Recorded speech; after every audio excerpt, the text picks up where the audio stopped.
Okay. Okay. Can you guys hear me? Is everything good now? Is everything good now? Can you all hear me? What's going on, people? Test, test. Mic check. How we sounding, you guys? Sony cut ties with the sounds. Yeah, that's absolutely what happened. Okay, we got sound now. Sorry about that, you guys. Sorry. For whatever reason, my OBS settings were screwed up with my mic. I'll have to go ahead and adjust that. I just went ahead and added the mic back in, but I don't have my particular audio settings that I use for the stream. Yeah, damn Series S. Yeah, it's absolutely the Series S's problem for everything in life. That if you ever have any inconvenience in life, ladies and gentlemen, just know that it was the Xbox Series S's fault. Like, let's just be real about life for a second. But what's going on, people? That means I got to do the intro all over again. What's going on, people? What's happening? Can you all see me?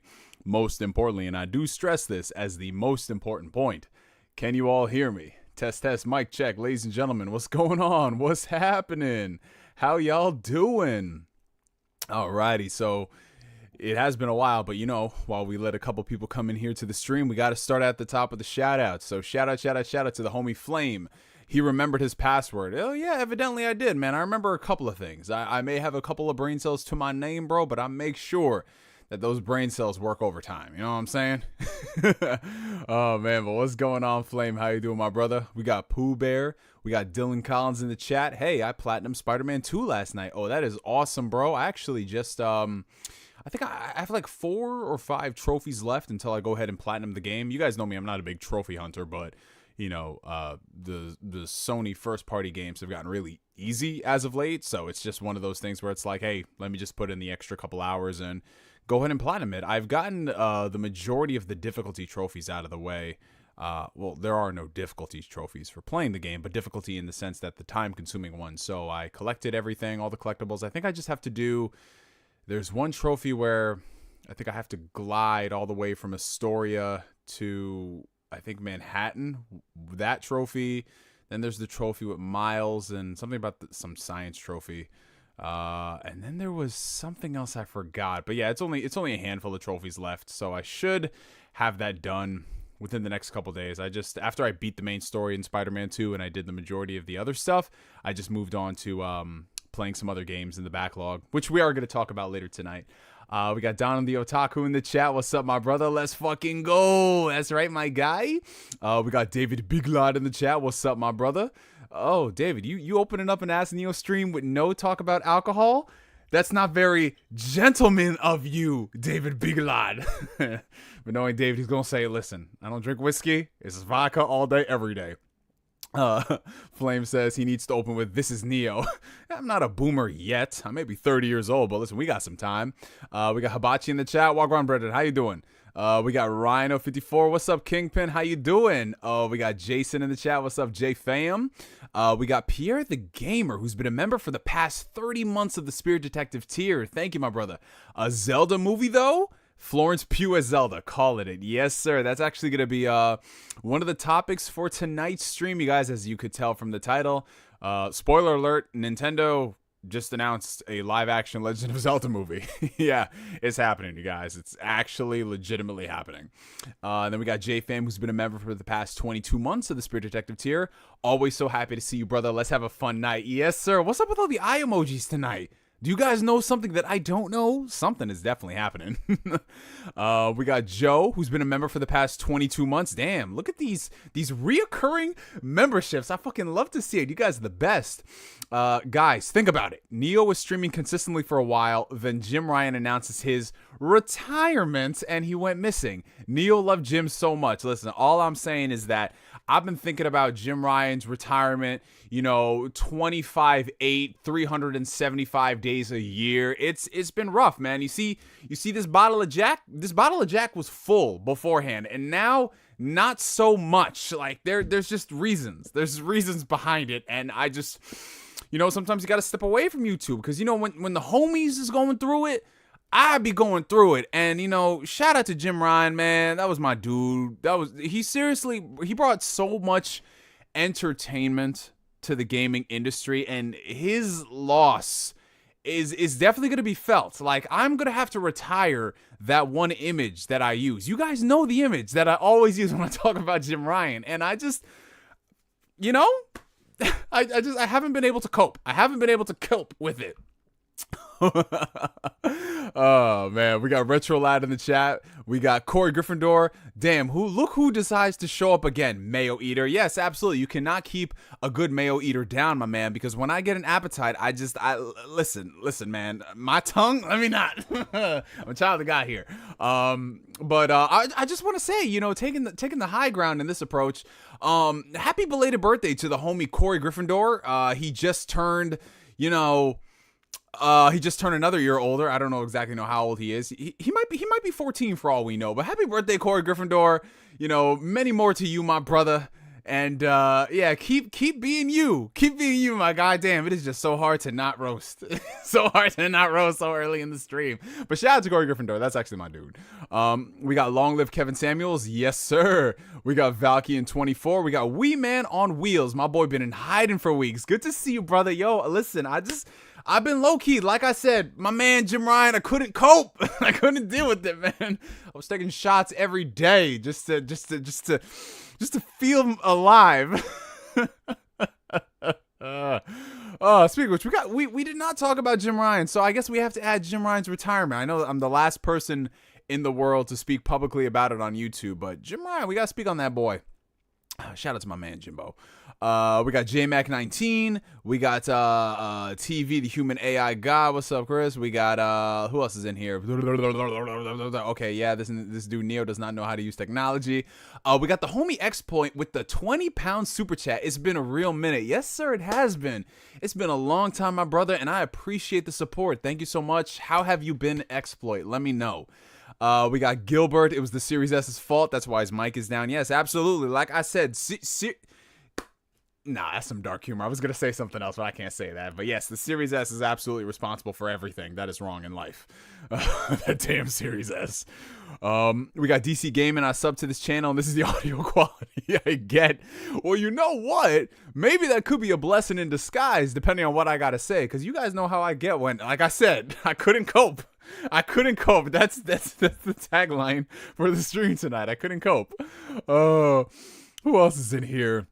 We got Artsy Avanti. I've been thirsty for a Neo stream for months. Zesty. I like the type of time we on. I like this is how we start the stream. Yes, sir. We got Chris Forth just in time. Yo, that's my man's right there, because this man living in the UK. We got a lot of people coming in. First things first, while we wait for a couple more people to come in here, where are y'all tuning in from? We gonna do a geographical check-in. That's what we about to do. Shout out to y'all. Let's see who else is in here. DC Gaming's been a member for the past 15 months of the Phantom Weirdo tier. I didn't sub to this channel for the audio to be going out. Listen, doesn't the audio have to be in order for it to be out? You know what I'm saying? It's got to have like some type of consistency. So if anything, I saved you because the audio wasn't there for you to have expectations. And if there's one thing in life that we do not want, it's to have expectations. This is a funny way to start the stream. We got the homie GC Plugs with the $4.99 super chat. Appreciate you, my guy. Hey, what's good, my brother? Working the election right now, but I'm here lurking. Good to see you. Good to see you, my guy. Yeah, I was meaning to hit you up on, because I noticed you put on your IG the anonymous thing, and I was going to send you a question. Oh man, I still have. Hopefully, I'll still have time before the end of the night. But hopefully, you have a good shift, my brother. Hopefully, you have a good shift. Who else is here? We got the homie Ace Breaker. Neo, I'm ready for those back shots. Whoa. Wait a minute, bro. Hey, man. Ace Breaker, you my dude. But, like, listen, I say you my dude, but you not that kind of dude. You know what I'm saying? But if you that kind of dude that likes dudes like that, listen, it's 2023. Love is love. But I ain't giving you that kind of love. I'll give you love, but like you stay on your side of the room, I stay on my side of the room. You know, put your name on the cup, and it just we be alright, man. We be alright. We got Alan V in the chat. Oh, I love this. The silence of Neo's voice for the last few months has been super loud. Not gonna lie, it's great to have you back. Xbox now owns Activision. Attack on Titan is over, and Spider-Man 2 came out. Good to have you back. Thank you. And like I said, we got a lot of stuff to discuss that I couldn't just stand by. I couldn't just stand idly by. We got to speak. And you know, when Neo has to speak, it'll take him 40 minutes to get to a point, but he needs to speak. I appreciate you guys as always. If you could do me a favor, if you're enjoying the stream, make sure you hit that like button, retweet it out on Twitter, X, whatever platform. It helps the channel out tremendously. We're going to go ahead and get a couple more. Damn, you guys are pulling in deep tonight. This is crazy. A couple more shout outs and we going in. Anime Gaming Nerd, what's up, my brother? Let's see, we got the Sensu Beam plug, what's up, my guy? We got Jonathan Kasai, what's up, what's up? We got Kermit the Frog, what's up? Oh, we got Ghost Fixter in here, what's up, Ghost Fixter? We got Bryce Hag Party, yes sir, yes sir. Who else is in here? Just gonna try to go down the list real quick. We got Zach Kaba 15. What's up, dude? Haven't seen you in a while. Well, I haven't seen you in a while. So what's really going on here tonight, Zach? What's happening, my man? Who else is in here? Jesus, it keeps refreshing. Hold up. We got Julian Phoenix. Jason's checking in from Uno Pizzeria. Yes, sir. Is this a drinking stream? Say less. Well, I didn't say it was a drinking stream. I mean, I don't have enough because, like I said, I've been coping.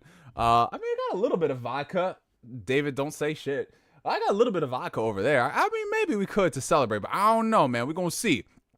Who else is in here? We got DBZ Park 1. What's up, my guy? We got Overly Critical Anime. yeah, we're gonna talk about that Zelda thing. We got Cartoon Connor. What's up? We got Tevya Smolka. I just finished my video on this news. Ooh, okay, there you go, my brother. We got Don the Otaku with the $10 super chat. Can't wait for tomorrow when Nintendo and Sony cancel their partnership on the Zelda movie and Nintendo partners with the Asylum instead, while Sony makes their own Elf Boy movie with booze and hookers. Hey, listen, you know, you got to give the people what they want, and if what the people want is booze and hookers with a dude in a red tunic instead of a green tunic, then who are we to really deprive them of fulfilling that? Because the space has been longing for hookers with red tunics. Like, I think that's what's just missing from the landscape of the film industry, if I'm being so honest. We got Julian Harris in the chat. I turned 25 this Friday. Hey, happy early birthday to you, my guy. We got Marcus Doyle Terrell for real. Oh snap, he's back. Yeah, he's definitely back. He's dare I say, back at it like a crack addict. This channel does not condone the use and abuse of what some might consider recreational drugs. Just laying it to be known out there for all potential future sponsors. We got Baseball Furries. Oh, I said Baseball Furries. Baseball Furies? Furries? Hey, listen, if you like furries, that's all on you, man. Go have ball. We got Boost Up 377. What's up? And let's see, David Big Live 199. We can always finish that bottle. David, like I said, you are a bad influence on me, and we ain't doing that shit tonight. Like I said, the last time I said if y'all donate for me to kill a bottle, I will. Y'all did that, and then that night was crazy. We streamed for 5 dang hours. It was insane. One of the best streams, though. I'm not gonna front. And I think that is more or less everybody. Okay, so we did all the shout-outs, unless I forgot that one person who just randomly left a comment and I just skipped over it, which in that case, I'm sorry, but welcome everybody to another fantastic and fabulous episode of Ask Neo. If y'all are tuning in for the very first time, Ask Neo is my Q&A series where you guys ask questions and I answer them to the best of my ability. It has been a while since we've done an Ask Neo. It's been almost 2 months. And I say this every time I take a little bit of a abrupt hiatus, if you will. It's usually something that's happening in my personal life. Thankfully, nothing crazy bad has happened. But it was just a period in time where, you know, I just needed to have some time for myself, some moments of reflection, in addition to I just happened to have like a lot of events happening throughout the early parts of the week, you know, getting together with a lot of friends who were in town and really spending time with them. So that's something that's been going on for the past couple weeks, but thankfully all that stuff is over and done with, so we can get back to the regularly scheduled programming of the Ask Neo streams, and there is a lot of stuff to discuss. There's a lot of stuff happening. So first things first, for everybody who is watching right now, if you could do me a favor, make sure you hit that like button. It helps out the channel tremendously. And I also want to give a huge shout out and support to everybody who's been supporting the channel via YouTube memberships, whether you've been supporting the channel that way, whether you've been sharing the videos out on social media, following your boy on Twitter, twitter.com/NeoGameSpark. I really do appreciate that support, you guys. And yeah, without further ado, we have a lot of things to discuss about tonight. So that's why I've titled the stream with particular topics, because I know that's the stuff that a lot of people are like, okay, if I want to go to an Ask Neo video, I want to make sure that we're talking about these things. I have noticed that, so I'm going to try my best to going forward, if there's a lot of news that I know we're going to discuss it, I'm going to title the streams accordingly. Of course, we're going to still have our segments later on in the show where we just chill out, we relax, and we just open it up to, informal Q&A. But for the majority of like the beginning of the stream, I do want to leave that open to a lot of the topics that a lot of people have been wanting to hear about. Super chats, again, are another great way to support the channel via, if you want to have your question answered with priority, in addition to just in general helping out the channel. That's a cool one. We just got one coming in from Julian Phoenix, who's been a member for the past 5 months of the Phantom Weirder tier. And his question is, what do you want in Spider-Man 3? What are your thoughts on Miles being Insomniac's main Spider-Man? Basement dwellers were mad as fuck. Yes, that is actually something that, it's funny you mentioned that, Julian Phoenix. You have a habit of this. We're going to save that for its own segment because Spider-Man 2 is one of the big 3 topics that we're going to be talking about tonight. Well, technically 4 now because we have to talk about Jim Ryan. But yeah, I'm going to be giving my spoiler-free thoughts on Spider-Man 2. So for those who are still playing the game or maybe haven't gotten the game or they're waiting for it to price drop, I'm going to speak on the game. And then later on, I'm actually going to do a whole separate video giving my full spoiler-filled thoughts about Spider-Man 2 because being a Spider-Man fan, I have a lot to say. In addition to that, one more super chat before we get into the first main topic from Valkian24, the $2 Australian super chat. What are your thoughts on Hideki Kamiya leaving Platinum Games? Yeah, so, alongside Jim Ryan and just like a lot of the stuff that's been happening in the industry, we've seen many departures, whether they're voluntary departures or unfortunately involuntary departures with people leaving. And honestly, as far as Kamiya is concerned, I don't necessarily think that he left of his own accord. Like, this man was just so happy and he just wanted to move on. I feel like Kamiya has been disgruntled for a while. And if you read between the lines of what he's been posting over the past couple of years, I feel as if that he just wasn't happy with what's happening there. So he left Platinum Games. And there's a lot of rumors and rumblings that he's going to do something with Shinji Mikami because, he left Tango Gameworks a while ago. So there's a possibility of them collaborating and maybe doing another game or starting a new studio. But I would not be surprised if Kamiya was either forced out or he just got fed up with it and he's just like, no. Kamiya is one of those few Japanese developer talents that have this like really big rock star ego to him. You don't really see that much with Japanese game developers considering they're very humble and they're very quiet and they keep to themselves. Every now and then you get like a breakout like a Miyamoto or a Hideo Kojima, but then you have someone like Kamiya who is just a straight up fucking Kamiya is Kamiya. Like, at this point people figure out whether they like him or not. A lot of people in this industry don't tend to vibe with him just because of his personality and how he just can't handle criticism and all that stuff. To me, at the end of the day, it does come down to the games and the quality of the games that you're putting out. And Kamiya, I mean, recently, like, his game output has been fine. It hasn't been the greatest.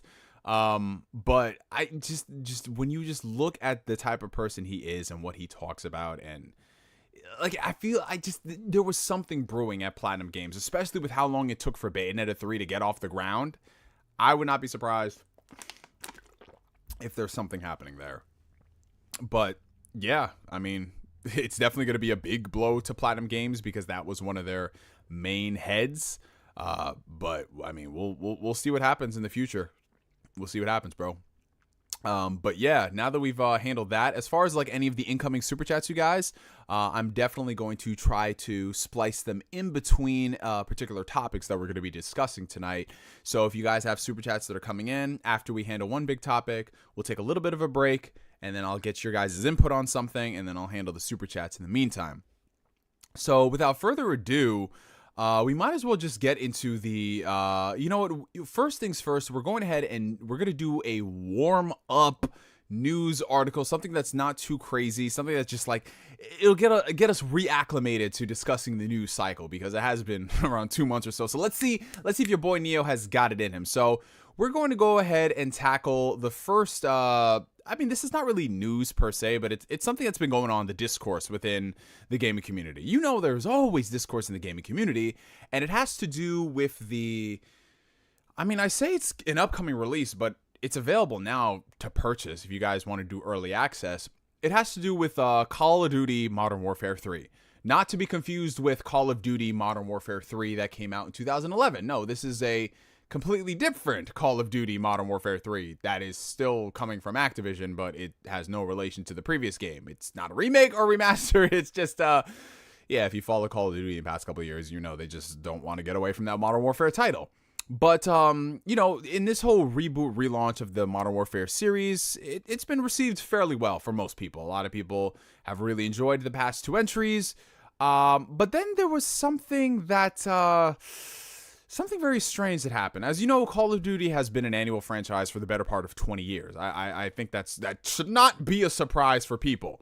And this franchise has been very successful at it being an annual franchise that rotates developers. So at first it started out with Infinity Ward and Treyarch, and they would alternate back and forth. Like Infinity Ward would put out Call of Duty Modern Warfare, and then Treyarch would put out World at War. And then Infinity Ward would put out Modern Warfare 2, and then Treyarch would put out Black Ops, and vice versa. However, with the increase in game development, in addition to you know, just like how much time it takes to make these games, and as the scope of Call of Duty started transitioning more into entertainment as a service versus entertainment as a main product, the need for supplementary studios started coming in. And as we saw in the PlayStation 4, Xbox One era, we had Sledgehammer Games, who came out with, I believe it was Call of Duty Advanced Warfare, right? So there have been 3 main studios, 3 pillars of the Call of Duty franchise. It's been rotating between those 3, and for the most part, you get a game from those studios like once every 3 years or so, with all the other tertiary studios introduced into the mix to do supplemental stuff. And then Warzone happened, and it set the world on fire, it being an ongoing game, it being a live service game, it being a game that really has become Call of Duty's identity, more so than just the mainline installments. Like when you hear most people, when they talk about Call of Duty, more often than not, they're talking about Warzone. And I mean, just being honest, I'm not the biggest Call of Duty fan out there. The last time that I purchased a Call of Duty game with my own money, I'm talking about I bought the game and this is it, not something that I got as a gift from a friend or something I got free via PlayStation Plus, was Call of Duty Infinite Warfare. That was back in 2016. That was 2016. That we are like 7 years removed from that.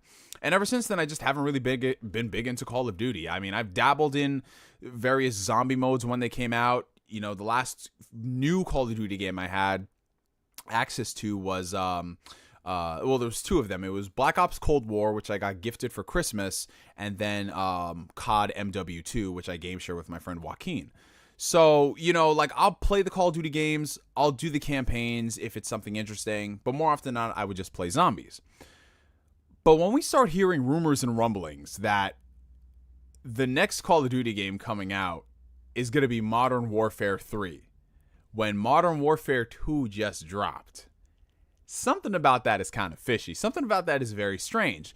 And then we hear reports from Jason Schreier over there at Bloomberg. Whether you care about Jason Schreier as an entity and a person in his persona is irrelevant, considering he does really good journalism and reporting. And one of the things that he reported earlier in the year was that the next Call of Duty game was in a lot of development trouble. Like the scope and the scale of the game was basically on the level of a DLC. Something that is not ready for prime time is basically what he was alluding to. Something that they're going to try to make a big bolsterous release when it is anything but that. And that was what he had reported earlier in the year. And of course, you know, news cycle goes quiet, and then you start noticing that it's taking longer and longer for Activision to announce these new Call of Duty games. Like, why are they waiting so long?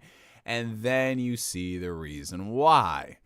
Because Call of Duty Modern Warfare 3 comes out, and while there are only a handful of reviews available, the game itself is not being reviewed positively.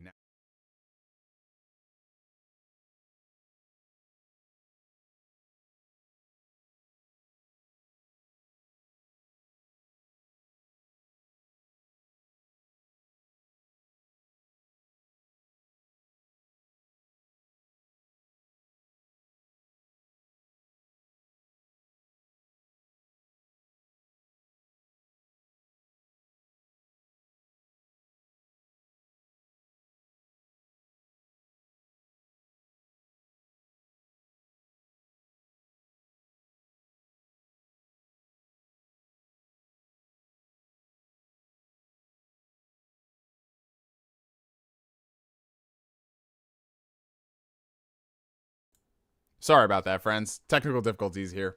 When I switched screens, it didn't bring over the audio. My bad. But anyways, as I was saying before, the realization when you had no audio. Absolutely.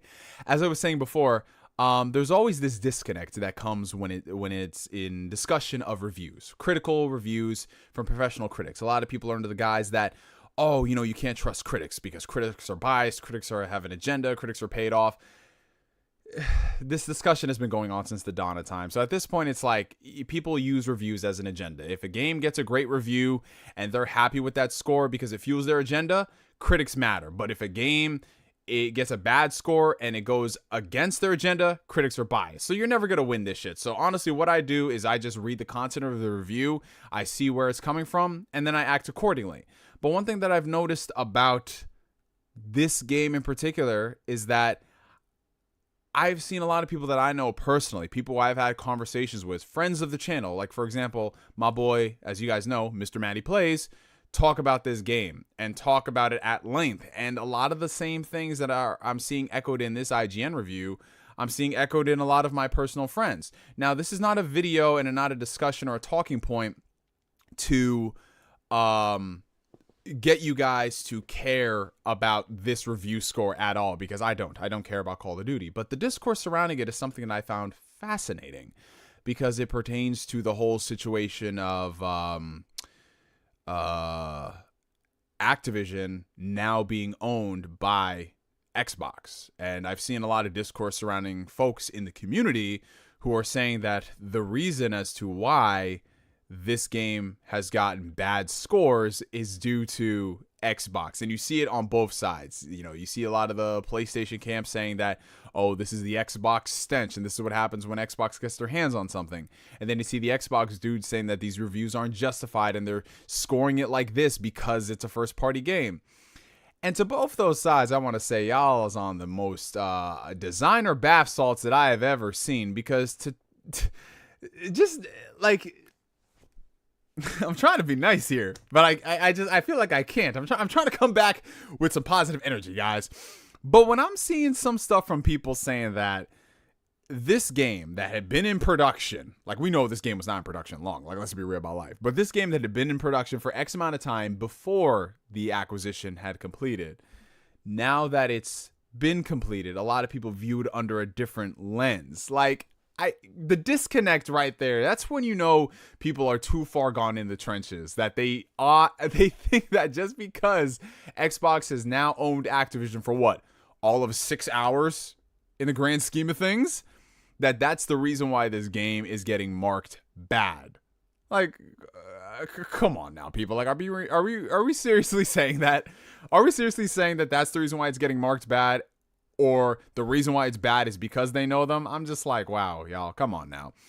But the way I look at it, and I'm going to end this on a more positive note, I am actually glad that the game is getting, as weird as it sounds, bad scores. And the reason why is because it has been something that the community has been echoing for the longest time when it comes down to Call of Duty. What has been the one thing that people have been saying for a very, very long time? Activision needs to take off all these studios that they have working on Call of Duty and go back to making it a biannual franchise, triannual franchise, however many years in between installments. Because a lot of people, they're saying that, listen, if you really want Call of Duty to advance and adapt, the solution isn't to put more people on the game. The solution is to just take your time with it. Make Call of Duty an event. Make Call of Duty those big games where, let's say, for example, you don't play Call of Duty every single year, but you are a big fan of, I don't know, Treyarch's take on Call of Duty or Infinity Ward's take on Call of Duty. Give them time to cook. Let them make those campaigns that are extremely memorable. And yeah, I know the Call of Duty franchise, the campaigns aren't the most grandiose, like, pieces of narrative storytelling out there, but they were at a time where it was very, very enjoyable and entertaining, like the Modern Warfare 2 campaign, well, the original Modern Warfare 2 campaign, the Black Ops campaign, like twists and turns, like that stuff was great. And that's the sort of stuff that would make me, as someone who doesn't play a lot of multiplayer games, be invested in maybe checking out Call of Duty again. The strength of the campaigns. That's how I view it. And honestly, I think that more people need to be critical of these things, because if we say that we want Call of Duty to be better, if we say that we want all these things, and yet at the same time we're throwing out all these 9s and 10s and not being truthful to ourselves, like, we're never going to get those things. Now, is a 4 out of 10 a little egregious? Sure, I'm not going to sit here and deny the score if that's how you feel. Me, myself, and I don't care about it. Maybe I play the game and I think that the game is a 6 out of 10. Who knows? But regardless of that, the discourse surrounding it is just not fucking genuine. It's not genuine at all.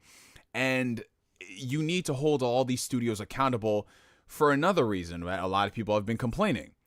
These games are not $50, $60 anymore. These are full-on $70 releases. And if you're paying $70 and a portion of that game is mediocre at best, and especially for a game like Call of Duty that does not price drop compared to every other game in the industry, yeah, that's a major point of contention, and people should be upset, because this is $70 for something that honestly could have been optional DLC. But the only reason why they are pushing this is because they need to hit that annual quota of Call of Duty every single year. Like, I'm going to be real. I'm going to throw around a phrase that people always say.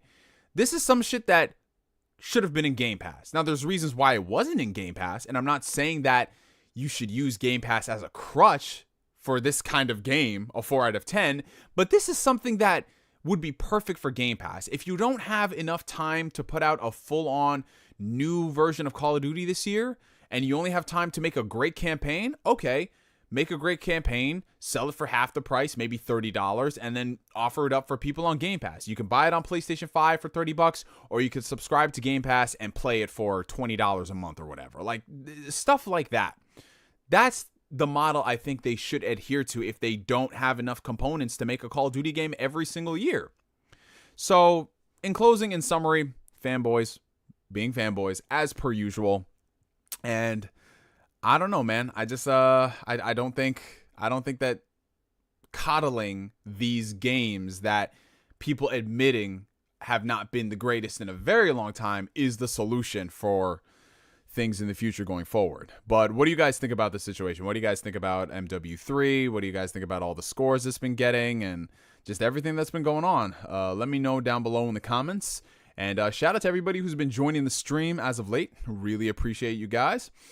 So yeah, now that we've went ahead and we've tackled that, let's move into the next topic of the night. This is going to be the second warm-up topic before we get into the big one. This one I don't really have any type of news article for, considering you guys, you've heard about this. It happened like what? Almost 2 months now? And what did I just drop on the floor? Oh, I just dropped my dang iPhone, man. But the next topic that we're going to be talking about tonight is a topic that I'm admittedly really late on. Oh, shout out to the homie Black Bond in the chat. What's going on, my brother? How you doing? Something I'm admittedly late on, but I got to speak my piece on because it pertains to everybody's best friend. One of the icons of the gaming industry who's been around here longer than some of y'all in the chat have been alive. And I'm talking about everybody's best friend, Jimbo Ryan, Jimothy Ryan, as I've come to call him for the past 2 years. No, Bond, we don't use that name around here, my man. We do not use that name around here. You know his name. But yes, everybody and their mama's favorite CEO, Jim Ryan. Jim Ryan announced back in September that he was retiring from Sony Computer Entertainment. Jim Ryan has been the president and CEO for the past, going on almost 5 years now? And just out of the blue, he announced that he was retiring. And, he gave his reasonings as to why. Jim Ryan came out and he said, well, the reason why I'm retiring is that, travel is just way too much. It's too heavy, a burden on my soul. Traveling is a big part of my life nowadays. I'm traveling from here to California, to Japan, back to the UK, back and forth.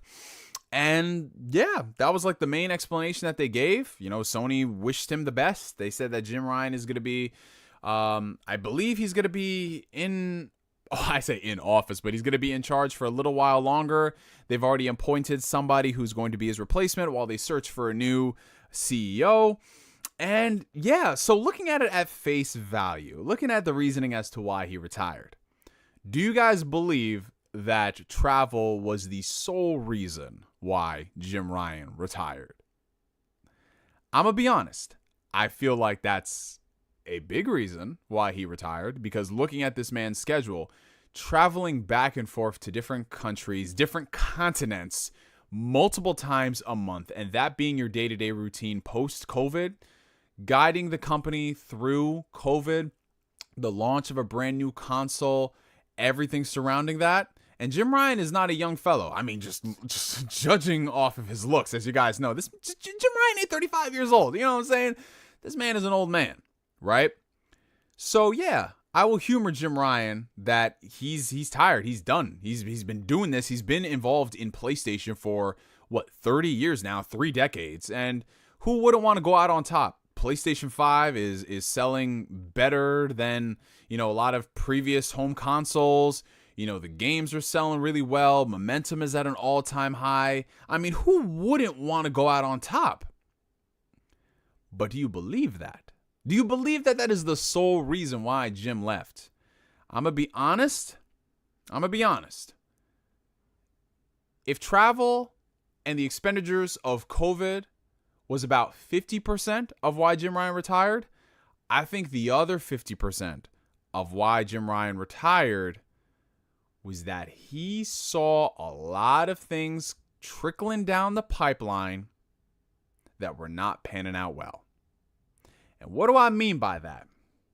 What I mean by that is what we start to hear more of after the fact. When we heard that Jim Ryan was retiring, that's when we started to hear some rumblings over at the PlayStation camp, right? We started getting reports from Naughty Dog that Factions 2, we knew Factions 2 was going through some issues. We know that. Like, the fact that they announced that Factions 2 wasn't shipping with Last of Us Part 2 back in 2019, they said this. We knew something was up. And then they were transitioning Factions 2 from a multiplayer game into more of a live service, a single-player experience, if you will. Very, very different from what Naughty Dog has been accustomed to, but hey, this is a new era of gaming, new era of multiplayer. Would a game like Factions 1 have survived in 2027 when it finally comes out? Nobody would have known. Nobody predicted it. So what do? They make the right calls. They staff up. They hire some people. They hired the person who I believe was in charge of the Fortnite Battle Pass. They hired that person to go and work on Factions. And then that dude leaves after being in the position for only a year. Only a year for a game that we haven't seen a lick of footage. We've seen the same concept art year after year. And the only thing we've heard from the Naughty Dog devs is like, oh, we're working on it. And listen, I know it takes time to cook these games. I know. Everybody knows this. But we're going on about to be the 4th year of the PlayStation 5. Insomniac has released game after game after game, and we can't even get alpha footage. We have gotten alpha footage of the Metal Gear Solid Snake Eater Delta remake, and that game was just announced a few months ago. How have we seen alpha footage of that game in Unreal Engine 5 than we have Factions 2, which has been in development for almost 5 years when you think about it? Whether or not, COVID, obviously COVID played a role, but COVID playing a role and everything else surrounding it, you don't have anything to report? So, PlayStation acquires Bungie. And Bungie is going to be overseeing all of the Games as a Service initiative. On paper, very sound idea, because Bungie has put out one of the most successful Games as a Service titles. Destiny, and then into Destiny 2. People play Destiny. I can't say people love Destiny, because it's just like every single time I come across a person who says they love Destiny, there's always an asterisk attached to it. It's like, yeah, I love Destiny, but, and there's this long laundry list of things that Bungie imposes that makes them like, nah, like it's like, Bungie, I want to love you, but why are you doing these things? But now Bungie was going to be overseeing a lot of the PlayStation Games as a Service initiative. Jim Ryan comes out and says that we have 10 live service games in development for PlayStation. That could be a mix of first party. That could be a mix of second party collaborations. But there's going to be 10 Games as a Service titles. Again, sounds like a good idea on paper. All of this stuff sounds great. Until you realize that Games as a Service, live service games are not something that, like, let's just be real about life for a second, you could sell to everybody. It takes a very specific kind of individual to get invested in a live service game. And what's so different with live service games is that the execution is everything. Live service games not only demand a lot more investment in terms of game development, a lot more time in terms of game development, but you're asking a lot of the consumer. You're asking them to play this one game almost religiously. That's not to say that they can't be multifaceted and play other games, because, there's very successful live service games and people play those and they do other stuff. Final Fantasy XIV, World of Warcraft, Fortnite, Warzone, all those things people always play. But the one thing you notice about a lot of these live service games is that most people do not play multiple games at a time because they are extremely time consuming. And there's only so many hours in a day that we have. Hours that we have away from our job, personal growth and development, family, friends, all of that stuff. And so when you were talking about making all of these different live service games, you start to compete with yourself and vie for attention, especially in spaces where live service games, you can't just go in there and expect to be the next Warzone or the next Fortnite. We've seen it happen time and time again. How many live service games have been announced and launched that have closed up shop within 90 days? A lot. Did you guys know there's a lot of live service games that launched that we didn't even hear of, and then they announced? The only time we know that it was a thing was when they announced that they were dropping support from it. Live service games are a very, very, very tricky beast to tame, because if you don't have all your ducks in a row about how to handle something, lightning just doesn't strike as easy for everybody. Sometimes you get a game that just starts out horribly, and then with the support of the devs and the community, it becomes a big ongoing title, like Sea of Thieves. Look at the support of Sea of Thieves. There's really no game out in the space that's like Sea of Thieves. And, giving credit where credit is due, Rare has worked over the years to make that a game that a lot of people want to play. But that, and I always stress this, those are exceptions to the rule. Not every game should need a comeback story like a Sea of Thieves or a No Man's Sky, because a lot of people just don't have the time and the effort for, I'm gonna be real, potential of what could be. Just like we all have standards in our lives for what we expect, like relationships, we don't sit here and think about the potential of what someone could offer us. We just look at what is presented to us. Is this serviceable enough for me to invest the time or not? And for a lot of these live service games, they are not. Sure, they can have a great idea, but if the execution is flawed, people are going to move on. And that's what's happening with a lot of live service games.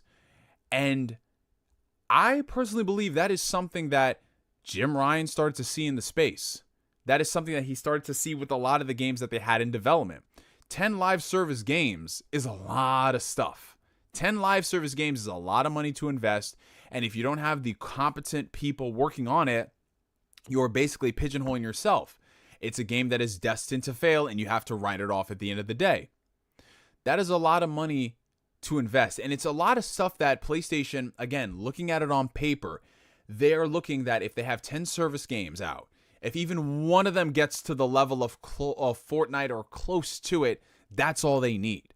That is all they need. That's what everybody wants. Everybody is chasing. It's like, for example, in the anime industry, right? In the early 2000s, when we started to see a lot of anime get localized here in the US, every single one of those anime, a lot of those shonen anime tried to be the next Dragon Ball Z. They tried to capture that lightning in the bottle, because there's never been an anime that has come close to the reach of Dragon Ball, to the point where there were toys in Burger King, to the point where you would walk into a Target and you would see a bunch of like cartoon action figures, and then there's Dragon Ball, to the point where, you would have it put out in theaters and it's a big event, like those sort of things. Huge. And every single anime in the late 90s, early 2000s were trying to capture that. But no anime really got close to that global phenomenon. Sure, you had a lot that had, staying power. Naruto, of course. But nothing came to the level of a Dragon Ball. Nothing came to the level of a Pokemon. No series was really like that in that respect. That's what Jim Ryan was banking on. He was banking on at least one of those games being a hit. But when you are investing so much more money into these games nowadays, that hope can soon turn into fear. And when you start seeing developmental troubles at Naughty Dog, which is your crown jewel of developers, you start to get nervous. And when Bungie does an evaluation of all the games and they send Factions 2 back into the kitchen to cook, again, on paper, it seems like a good idea. Bungie, they know what they're doing. They created Destiny 2. But then you remember that this is also Bungie who created Destiny 2. And all the issues that people have with Bungie. Are these the people that should be shepherding and telling Naughty Dog what to do? I don't know. My hope is that whatever guidance that they gave them, it can turn out to be a better game in the long run rather than being half-baked. But then you start hearing rumors and rumblings of trouble at Bungie. Then you start hearing that Bungie is having issues of their own. Bungie is having issues with their employees. Bungie is having issues with the development of Marathon. Bungie is having issues with staff and laying off staff. Now, layoffs have been something that's been an unfortunate casualty of 2023, one of the greatest years in gaming as of late.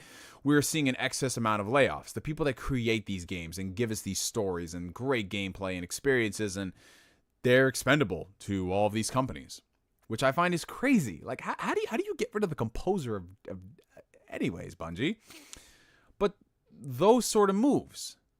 And the Bungie stuff happened well after Jim Ryan's retirement, but I wouldn't be surprised if he saw a lot of this stuff happening and was just like, you know what? I got to get out of here. I got to get out of here while the getting's good. I have my golden parachute. I am donezo.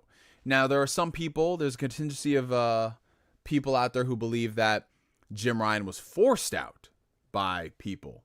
Jim Ryan was forced out by folks who are looking at all the stuff that's happening in the industry, and they're saying like, no, this approach, you got to get the fuck out of here. And that they're going to be scaling back to what matters to them most to make up for the fact that they spent so much time on games as a service over the past couple of years. And almost every Sony studio, from what we've been hearing, has some type of a multiplayer project in development. Now, that's the reported rumor. The reported rumor that they're going to be working with other studios to make up for it, doing more second-party collaborations, getting these smaller AA games off the ground while these studios are cooking on their AAA-focused titles. But man, if anything, what I can say with certainty is that the Jim Ryan era of PlayStation, with how, I don't know if this is exclusively on him or this is a combination of other factors surrounding him, the Jim Ryan era of PlayStation was probably the least fun PlayStation has been since 2006 to 2009. 2006, 2009, I would still argue is the worst of the PlayStation era, at least as long as I've been, involved in talking about the industry. That was the very arrogant Sony era. That was the era where they just did whatever and they said, fuck it, you're gonna buy the console anyway.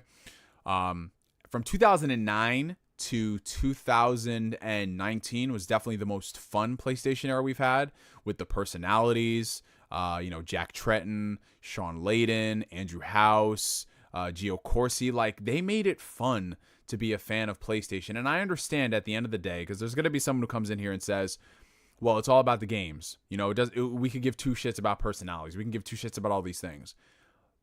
But I would reckon that 9 times out of 10, if you are over here and you are a big enough gamer that you are tuning into podcast, that you are on Twitter constantly, like it's a day-to-day thing for you, that you are engaging in the discourse surrounding this, you're watching E3, you're watching PlayStation Experience, you're doing all of these things, there's a high chance that you care about this stuff more than just playing Call of Duty, playing one annual game. Like, there's more to this.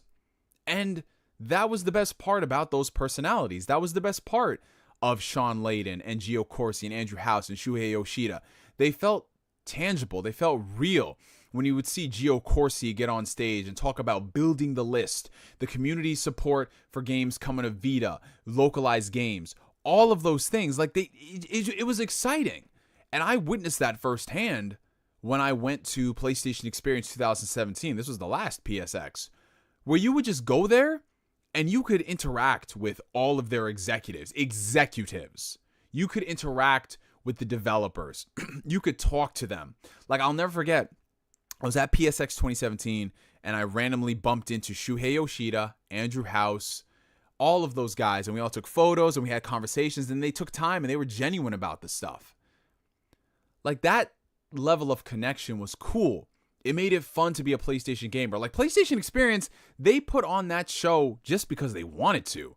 It did not serve them any benefit whatsoever. They didn't really announce any crazy games at PSX, but it was done for the fans to celebrate PlayStation, the lineage, the heritage, all of that stuff. It was awesome.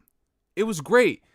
That's something that I like to see celebrated in industry. I like it when Nintendo, I wish they would bring back Space World. Like, I love that sort of stuff. Like, Xbox, I've never been to an EXO event, but I would love to see them do more of those things. Like Xbox Fan Fest, that sort of thing is awesome. And doing more of those things is great for the community, because we talk about being celebrated by gaming, celebrate gaming.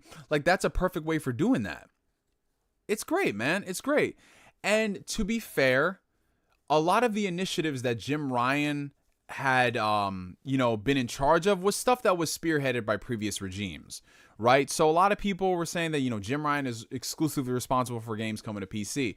Not necessarily. If you look at the words of the previous regime, Sean Layden talked about having games go on different platforms, Like, this is stuff that people in the industry have wanted to do for a while, but you definitely got the sense that when these people were in charge, they at least made it fun to be a PlayStation fan. And they did things, goodwill gestures, all of these things that were good for the brand, and it got people excited for the brand, and it got to the point where people could have this almost, blind tribalism fanboy approach to it.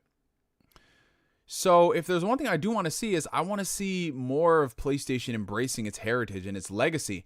Nowadays, PlayStation has basically become, I'm going to be very specific with the words I use. I don't want you to misconstrue it. They are the Apple of the gaming industry. Not in the sense that, like, they're arrogant like Apple, or they have their head up their ass like Apple, and I say this as an iPhone user, and I've been an iPhone user for the past 3 years. But Apple knows the power that they have over people, right? They know what they have. So it's like, no. We don't come to you, you come to us. That sort of shtick, okay? They're very secretive about what they talk about. They don't really host anything that's fun. Everything is just like very prissy, prompt, yeah. Whereas PlayStation is just, it was like cool. It's like great. Like, yeah, let's here, have fun and do this, whatever. They're being very secretive. Like, the state of plays are very vanilla. They're very boring. There's no character to them. They got rid of PSX, and part of that could be because of the pandemic and everything. But like, if you just look at all the blog posts that you're seeing from PlayStation, it's just, nothing is exciting. Nothing is exciting. Everything is just like product. Like, that era of it being fun about engaging in PlayStation because the PlayStation brand is great, we have not seen that in the past 4 years, or it's been held up by the fandom. And again, this is just my own personal gripe with it. Like, this is nothing to do with the quality of the games or whatever, because the quality of the games has still been solid, but everything surrounding it just makes it kind of not exciting to be a PlayStation fan, when it used to be friggin' amazing being a PlayStation fan, and you were rewarded for that. Nowadays, it's just so, like, dude, even down to the marketing and the mixed messaging. Like, how is PlayStation messing up on some small, minor stuff? Like, all the retractions they have to do. Like, they put out a trailer for a game that says coming to PC, and they're like, wait, no, it's not coming to PC. Like, how do you not have people fact checking this shit? Like, how do you come out there and then you promise that, like, oh, this game upgrade is going to be free, and then it's not going to be free, and then you're going to institute like a $10 upgrade across the board for everything because we were vocal about it. Like, it's just like simple shit. You wonder who's running PlayStation, where they're making these moves that just, again, similar to like when Xbox Live was going to take away the $60 a year option and make you basically pay month to month and have it be $120 a year. we got vocal about that because it was dumb. Like, who's making these decisions? Like, Xbox was finally trying to get back in gamers' good graces, and then they pull something like that a few months after the launch of a new system? Like, that's stupid. It's stupid. Like, it's decisions like that that make you wonder, like, who is in charge? Like, I'm not saying every executive has to be a full-on gamer, but it helps when you could read the room. It helps when you have somebody on your team that's just like, hey, this decision is not going to go over well with people. And it just doesn't seem like we don't have that anymore. But yeah, you know, that's all I got to say about that. All I can hope is that the next person who's in charge of PlayStation just, it gets back to letting, yes, like what Jim Ryan said, letting the games do the talking, but also celebrating PlayStation for what it is. This rich legacy and this heritage where you felt a part of the experience rather than feeling like a consumer. Because that's what it feels like being a fan of PlayStation as of late. But yeah, what do you guys think about the whole Jim Ryan situation? Let me know down below in the comments. And shout out to everybody who's been joining the stream as of late. I see we got Zack Rodriguez who joined in. We got a couple of people who've been joining in here. We got Bridge Moon Productions. Hello, hello, hello, everybody. Hope all is well with you guys. All right, now that we've handled that. Oh, we got the homie Steel Rain in the chat. What's up, my brother? What's up? What's up? All right, you guys. Now that we've handled that Jim Ryan topic, let's move into the third and final topic of the night before we go ahead and dive into the live chat viewer questions. So if you guys are asking like the usual Ask Neo questions, if you're asking this stuff like advice, love advice, guru advice, things like that, hold those questions for the time being. Oh, what's up, Brian? How you doing? Hold those questions for the time being, and then once we get done with the main topic, we will do a full-on regular Ask Neo Q&A. So moving into the third, well, actually, no. Moving into the fourth and final topic for tonight, ladies and gentlemen. This is actually breaking news. News that literally broke, I shit you not, like 2 hours ago. So the second this broke, I was just like, no, we definitely got to talk about this on the show tonight. And that has to do with the announcement of a live-action Legend of Zelda movie. Yes, so hot off the success of the animated Super Mario Brothers movie that came out earlier in the year, smashed records, surpassed everybody's expectations, grossed over $1 billion at the box office. You knew Nintendo was just like, okay, if Mario did really well, we got to start shopping around our other IPs. And there were rumors and rumblings for the longest time that Nintendo was trying to do something with Zelda. But the thing about Nintendo, like Disney, is that they are super protective of their IP. Anybody who's a Switch gamer knows that. Nintendo holds so much value with their IP. They hold it up to a crazy pedigree to the point where they won't even price drop it under $40 because it's like, this is the Nintendo quality. You know what this is all about. And hey, being honest, with the way the games be selling, I can't blame them. And if there is one benefit I will say about Nintendo experiences, for the most part, they are complete games. Well, the good ones anyway. You know, the sports titles, we just do not count those. Ugh. But they are complete experiences with a lot of care and attention put into QA to make sure that when you buy the game, it's working better than most other AAA releases. Like, just compare, you know, something like Tears of the Kingdom and how that ran to another game that came out within the past couple weeks of it, Jedi Survivor, and how that ran. Now, obviously, different games, different scales and scopes, I know, but still, the quality that Nintendo puts into QA compared to so many other people in the industry is insane. But yeah, Nintendo, they love their IPs, and because of that, they're going to be very hesitant, so they won't just license it out to anybody. So we were all thinking to ourselves, like, okay, if they're going to do a Zelda movie, if they're going to do a Metroid movie, if it's going to be animated, like, who are they going to work on it? Like, who are they going to put on it? Is it going to be Illumination again? That seems like the safest bet, albeit the most vanilla missionary type of bet, but hey, you know, we'll see what's happening. Evidently, no, it's not going to be an animated movie. It's actually going to be live action. So this is coming to us directly from Nintendo's Japanese website right here. Development of a live action film of The Legend of Zelda to start. Now, obviously, this has been translated, so excuse me if it just sounds very weird. But Nintendo director and president Shuntaro Furukawa announced that they will develop a live-action Zelda film. It will be produced by Shigeru Miyamoto, who's now basically like an overseer of a lot of things over at Nintendo. In addition to being directed by everybody's favorite producer, Avi Arad, who has produced many mega hit films. He's not responsible for the quality of the films, and in a lot of cases, a lot of the films are to his detriment, which we will touch on later. Anybody who's a fan of the Spider-Man franchise knows that.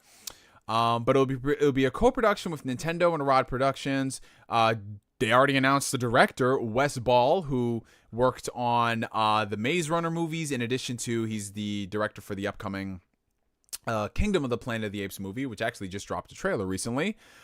It will be a co-production co-financed by Nintendo and Sony Pictures Entertainment, with more than 50% financed by Nintendo. So they have a majority stake in this project, which, you know, is actually very good, because more often than not, when companies license out their IPs and it's handled by other studios, the studios really get to do whatever they want. But with Nintendo putting the majority of the backing and just Nintendo being Nintendo, they're going to have a very, very, very big oversight on this movie, similar to how they were on the Illumination Super Mario Brothers movie. It will be distributed worldwide by Sony Pictures Entertainment. Boy, wow, I never thought I would see those words before. By producing visual content of Nintendo IP by itself, they're creating new opportunities to have people from around the world to access the world of entertainment, which Nintendo has built through different means, apart from its dedicated game consoles. By getting deeply involved in production, they aim to put the smile on everybody's faces through entertainment. They'll continue their efforts to produce unique entertainment, delivered to as many people as possible. In addition to that, we also have, I think this is actually so hilarious right here. We have a post from, what's it called? Miyamoto right here. And this is one thing I do love about Miyamoto. It's just when you look at the way he tweets stuff, because he did this before when they, I believe, delayed the Super Mario Brothers movie. He just came on Twitter on the Nintendo account to say, "This is Miyamoto. I've been working on the live action film of Legend of Zelda for many years now with Avi Arad-san, who has produced many mega hit films. I've asked him to produce this film with me, and we've officially started development with Nintendo itself heavily involved in production. It'll take time to its completion, but I hope you are looking forward to see it." So yes, very humble, very Japanese with his response. And it's just so funny. It just gives off big boomer energy. Like, I have expected him to end it saying, "Love Miyamoto," or something like that. But yeah, ladies and gentlemen, we have got a Legend of Zelda live action movie coming to us in what I assume is going to be the near future, sooner rather than later. Now, there's a lot of stuff to unpack from this. The fact that we have a live action Legend of Zelda movie, the fact that it's going to be produced by Avi Arad, the fact that it's going to be released by Sony Pictures Entertainment. We have a director, and then we also have a writer attached to a project. So they've actually put some work into this. Like, it's something that is not just like, hey, we're going to announce that we're working on a live action Metal Gear Solid movie. It's going to be directed by this dude.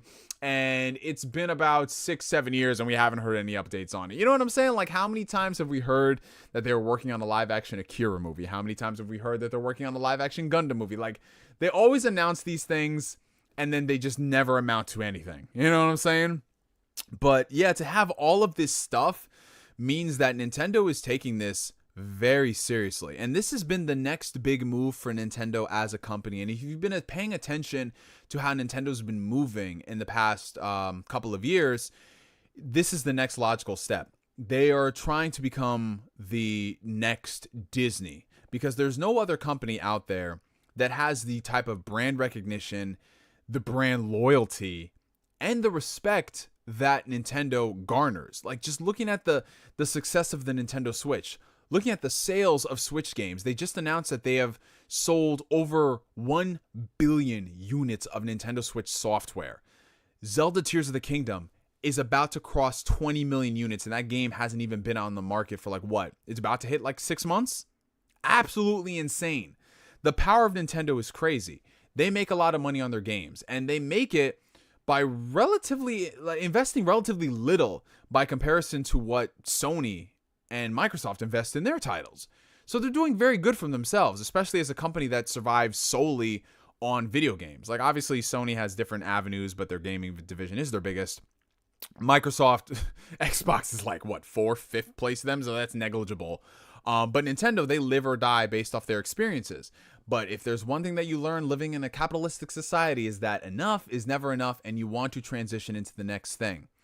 And with Nintendo pivoting towards, as you guys have seen, theme parks at Universal, with Nintendo pivoting towards that recent museum that they announced that they're building with the construction to be done soon, with Nintendo pivoting towards licensing out their IPs for movies and potentially maybe a return to animated series.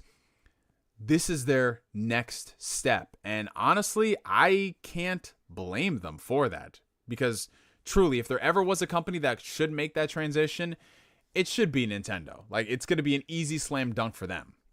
Now, looking at this announcement, my first biggest concern is that it is a live-action Legend of Zelda movie instead of animated. Now, I have no problem with the concept of transitioning a more stylized video game into live action, or, you know, just anything coming into live action, provided that the talent working on it is quality, right? Great directors, great writers, and you have a clear, concise vision of what you want to do. But if you gave me the option, or should I say the choice of choosing between something being animated and something being live action, I would rather take something animated, because more often than not, the people that work on the animated productions want to work on those projects. And you see what you get when you splice video games with animation. You can get some really awesome stuff. And in some cases, things you didn't expect, like Cyberpunk Edge Runners, for example. Phenomenal animated series if you guys haven't seen that. Arcane. Like, the amount of people I have seen who have watched Arcane who didn't even know that it was really connected to League of Legends. Great stuff right there. And with the animated storytelling medium and what you're able to pull off by comparison to live action, you can be a little bit more quirky, you can a little bit more goofy and still have it be genuine. And then just what it lends from a visual perspective. Oh my God, you could do so much.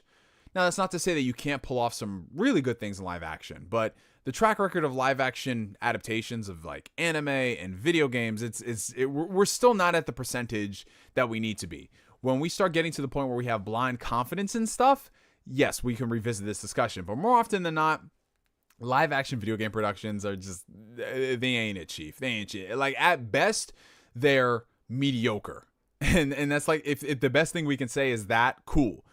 Now, playing devil's advocate, the fact that Nintendo has more control, more say, that they are financing this project, that is a good thing, because they can make sure that, hey, listen, you're not going to screw this up by doing something crazy like casting this person here for this when they don't even fit the role, or you're screwing up the lore, you're going to piss off a lot of the fans. So in terms of adhering to the brand image and the identity, it's actually a good thing that Nintendo is involved on that. But again, that's kind of a double-edged sword, because that was ironically one of my biggest problems with the Super Mario Brothers movie. Now, how much of this was Illumination's fault for being a mid-tier animation studio? Like, let's be real about life for a second. Like, Illumination movies, they make money, but they don't hold a candle to Pixar. They don't hold a candle to Sony Pictures Animation. They don't hold a candle to Laika. Like, they're just not... I'm just gonna be real. Nobody looks at Illumination movies and they're just like, you know, that shit touched me, bro. That shit affected me. People look at Illumination movies like, we took our kids to this shit and it wasn't the worst film in the world. That has been the only thing people always say about Illumination movies. It wasn't the worst thing in the world. It was passable. Ain't nobody talk about Illumination movie touch their soul and their spirit. You know what I'm saying? But if there's one thing I noticed about that Super Mario Brothers movie, while I enjoyed it, you know, me and the homie Jason saw the movie, it was one of those things that it was just like, it was safe. It was safe. It was inoffensive. You know, it did what it was supposed to do. Its goal was to not suck. But there was nothing about the Super Mario Brothers movie that, outside the animation, caught your eye. There was nothing about the script. There was nothing about the story. There was nothing like that you look for in a movie where you're just like, that's memorable. Nothing about it. It was fine. It was fine. And for that, if that's what they were going for, a just not terrible Super Mario Brothers movie, that is okay. That's fine. But being a fan of animation in this medium, you expect so much more, because we have gotten so much more. Like, if the next Spider-Verse movie comes out and it's just fine, it doesn't push the boundaries like the past two movies did, everybody would be disappointed. I just feel like we could have gotten more out of that Super Mario Brothers movie. We could have gotten better writers on it. We could have gotten more, like, character growth and character development. And I understand someone's going to say, bro, it's a Super Mario Brothers movie. But you know what? You know what? People say that every single time about whatever Pixar movie comes out. Oh, this is a movie about feelings? What? Oh, this is a movie about toys? What? Oh, this is a movie about this? What? Like, you say that every time. Every single time. And then you just get the right people working on it who give a damn, and you can get some good stuff. But, you know, I might be in the minority in this case, considering the film grossed over $1 billion. So maybe people don't care about that stuff. Maybe they just want to see Mario on screen. And for that, that is fine. That is fine. It is okay. I'm not saying the movie is terrible at all. It wasn't anything spectacular or remarkable or anything it could have been. So with the Zelda movie, it's just one of those things where it's just like, okay, if this film is inoffensive, if this film is just fine, then all right, cool. You know, this is what they want. They just want to make inoffensive and fine movies. That's great. But I think that it could be so much more. If you're someone who's been playing Zelda for decades, you know the lore surrounding it. You know, like, how deep this shit can get. And a game that doesn't look that deep, it's just like, oh, you just go through the dungeons and you save the princess and blah, blah, blah, blah, blah. But then you look at all the stuff, the Hyrule Historia. You look at everything surrounding that, and you're just like, yo, this is ripe for world building. You could do like you know, separate, like if there was a TV show, seasons dedicated to like the Gerudo tribe. Like, you could do so much stuff. You could have something just based off of Ganondorf itself. But if it's not that, and it's just, you know, he's this dude, and he's just gonna go save the princess, and they defeat Ganondorf, and it's just fine, then that's what they're gonna get, and that's okay. That's okay, man. I don't know. I just have more expectations than most people when it comes to some of these things because of stuff like Cyberpunk, because of stuff like Arcane. Like, those sort of things. Live action wise, I don't know. Like, unless they're trying to make this the next Lord of the Rings or whatever, what does Zelda benefit being in live action? I don't necessarily see that. Like, this has got to be like something special for you to say, okay, we're out of all the entities, we're going to take Zelda and make a live action. Like, what are they trying to gain in this case? I don't know. But it being live action, I already have a couple of reservations for that. You know, Zelda's a very stylized franchise. I mean, Twilight Princess made it look really realistic at points, but one of the beauties about Zelda has just been its stylistic approaches and how different they are. Twilight Princess looks very different from Skyward Sword, looks very different from Wind Waker, looks very different from classic Zelda, looks very different from the Breath of the Wild. Like, all those things. Now, are we going to get that same visual flair? I don't know. We'll have to see. The director has me intrigued, though. This guy, Wes Ball, like I said, he directed the Maze Runner movies, which I've only seen the first one, and I thought the first one was actually pretty decent. That whole era of young adult novel dystopian fantasies, I just checked out. Like, Maze Runner, I believe, was my last one. When they start coming out with Divergent and all that shit, I was like, yeah, bro, I'm good. Y'all can hold that. But apparently this guy, Wes Ball, is a huge Zelda fan. Like, people were digging up his tweets, and they said that, like, he wanted to make a Zelda movie at one point, like, I think 10 years ago, and now he's making a Zelda movie. So that's interesting. That's very intriguing. So maybe he's going to add his own visual flares and marry that to the franchise. We'll see how that is. They announced a writer for the movie, which okay, this is something that I'm like, again, Who are you finding to work on these movies? Like, Wes Ball, I can understand if he had this dope-ass pitch for a Zelda movie, and like I said, he's a journeyman director, and he can work within the confines of a studio. Cool. But when you come on here, and then you announce that this guy is going to be the writer, Derek Connolly, who is best known for Safety Not Guaranteed, which was actually a pretty decent movie. That was, I think, what put Colin Trevorrow on the map to direct Jurassic World. But yeah, he's worked with Colin Trevorrow. He did the Jurassic World trilogy with him. He has a lot of like co-screenwriter credits with other people, so it's kind of hard to say what exactly was 100% him and what was other people, because as you can see, are like almost every single one of his movies, with the exception of Safety Not Guaranteed, was co-written with other people, and just how it is with the studio process of making a big budget Hollywood movie, you never exactly know who wrote how much of what was changed at the request of the studio, and blah, blah, blah. You know what I'm saying? Especially in the case of Star Wars Rise of Skywalker. I don't like that thing right there. Like, all the people involved in Rise of Skywalker have produced better things than Rise of Skywalker, which is why I don't hold that movie 100% on them. Like, a lot of people are looking at it like, oh, he wrote Rise of Skywalker. Oh, I can't do that. Like, you know what I'm saying? So I don't view it as that, because that movie was a train wreck, and that was more on Lucasfilm than anything else. But yeah, just looking at his screenplay credits, I don't see anything here that's that great. Now, he could surprise us, and this could be his magnum opus. It could be the movie where it's just like, yo, this film right here, like, this is the movie I wanted to make since I was 7 years old, still being potty trained. You know what I'm saying? Like, why are you 7 years old still being potty trained? I don't know, but it could be his movie, right? I'm just not seeing anything here, though, that inspires confidence other than, okay, it'll be inoffensive and we just want to watch something on a Friday night. And if, again, that is what they are going for, if they want that inoffensive movie that just gets people's butts in seats and Zelda fans are happy because they can look at things and they can identify it as being Zelda, and they hear dun, dun, dun, dun, dun, dun, you know what I'm saying? Like, fine.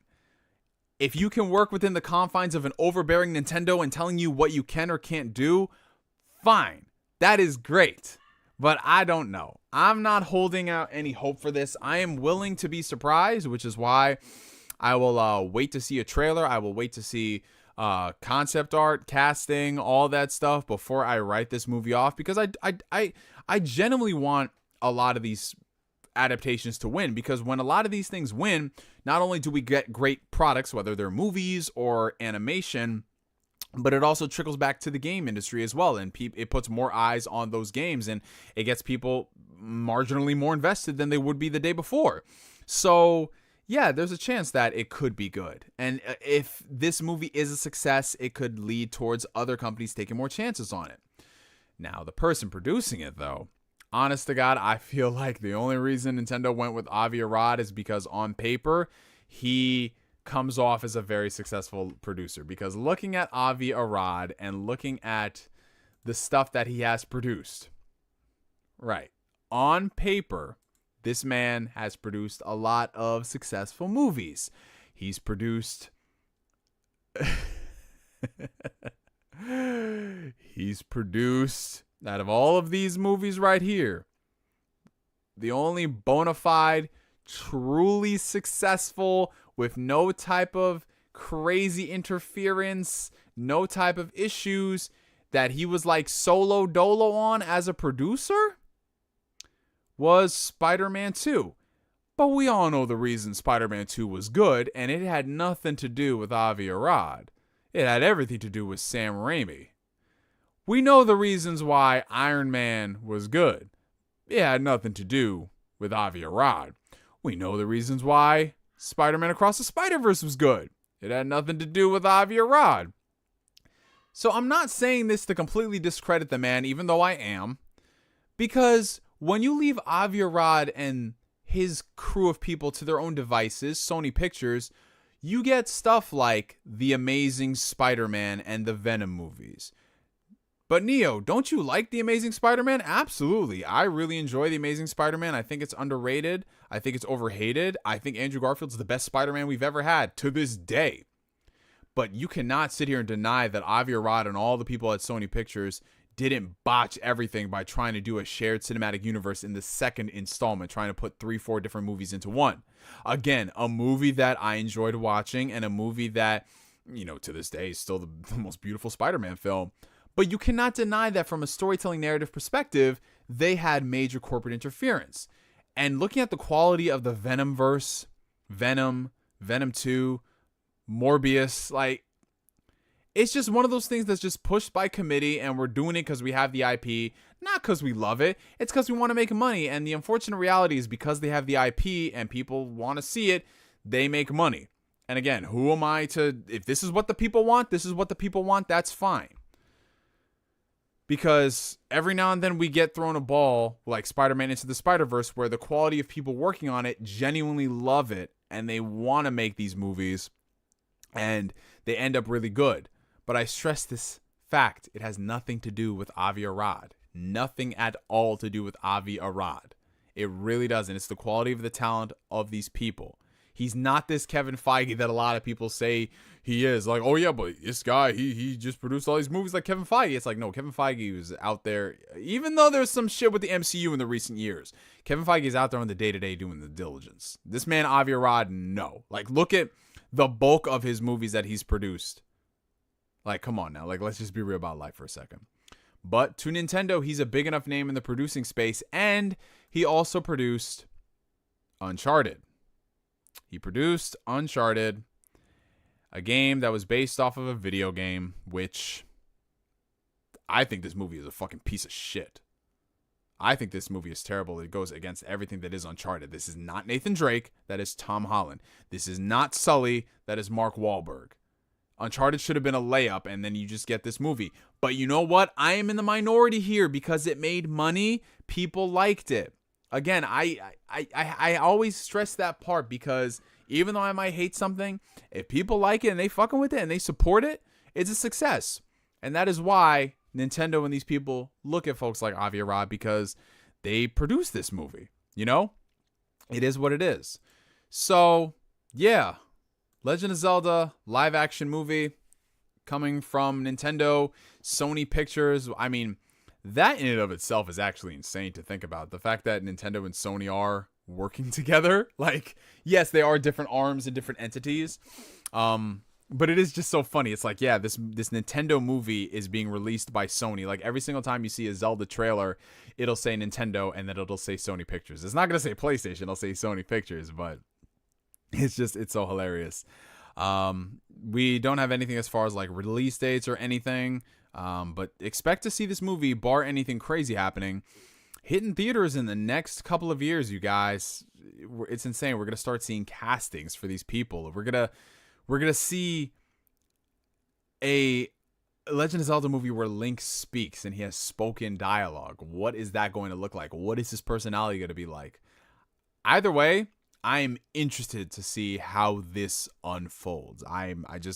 It's the first live action Legend of Zelda movie, dude. It's gonna, I'd assume, have a really big budget attached to it. You know, like, this thing is gonna be in theaters, and this is not the only one. Like, it's not just gonna be Zelda. We're gonna probably get another Mario movie. They're probably gonna try to do something with their other characters as well. Like this, and I'll probably save this for a separate discussion as well, talking about Hollywood. But this is gonna be the next big thing for Hollywood.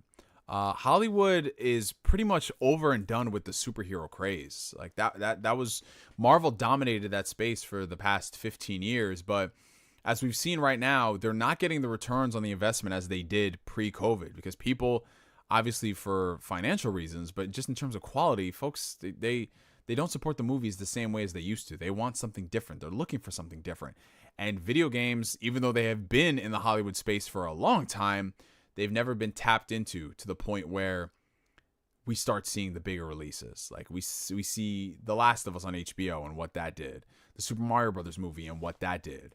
You know, Sony attempted that with the Gran Turismo movie, but that did not work out well. But there's still a treasure trove of other IPs. And that's what they're going to be looking at. What can we translate into a movie next? You know, we start, again, hearing the rumors and rumblings. Like, we're going to get a Cyberpunk 2077 movie. We're going to try to get another BioShock movie. Like, we're going to, like, do this and we're going to do that. We're going to bring back this. We're going to bring back that. Like, that's what they're going for, because they know gaming is a proven commodity. Gamers love spending money on gaming shit, and they're hoping to God that if we make it inoffensive enough, you will show up at the theaters, which, I mean, we'll see. Everything comes down to quality at the end of the day. But comment down below and let me know, you guys, what do you think about The Legend of Zelda becoming a live action movie? Oh, wow, that was actually pretty good. Holy shit, you guys. I think I might clip that and make it its own separate video. What do you guys think? Man. Okay, so while I take a little bit of a break, I'm going to go ahead and check out some of the super chats that you guys have donated while I was just going ahead and talking so much as I usually do, catching up for lost time here. We've got a $4.99 super chat coming in from the homie Blue Senshi 19. So now that Attack on Titan is over, I'm rewatching the whole thing. I was waiting for it to be over. I'm surprised they didn't do a final season 5 part 2. Man, don't get me started on that, bro. Like, okay, full disclosure, I have not watched the finale of Attack on Titan yet. I'm just going through a couple of other things in terms of my gaming backlog before I sit down and watch an anime, because I gotta emotionally prepare myself for Attack on Titan. So I've just been doing everything in the world but watching that finale, and also I've just been so burnt out over the fact that they've been milking it for the past 3 years that it's just like, okay, now we got the ending. I don't believe you. You know what I'm saying? Like, I don't believe that it's over. You're pulling my leg. You're gonna do some fuck shit. But yeah, I definitely got to get around to watching it. $2 super chat coming in from Flame. Jared Leto as Link, Dave Bautista as Ganon. Let's go. Oh, Jesus Christ. Well, I mean, Jared Leto can play. He can play a Stalfo. I wouldn't mind that. I could see that. Dave Bautista as Ganondorf. Oh man, that's a casting. That's definitely a casting choice. But yeah, you guys, we are going to go for another, I want to say 25 minutes or so. So feel free to ask your questions down below. Anything that you'd been wanting to hear my thoughts on throughout the majority of the stream. I know there were a couple of people who were asking for some love guru advice. So go ahead and comment down below. We'll go until 9 p.m. Eastern Standard Time. So we got a nice, solid, meaty 2-hour stream. And yeah, we're just going to, spitball from here.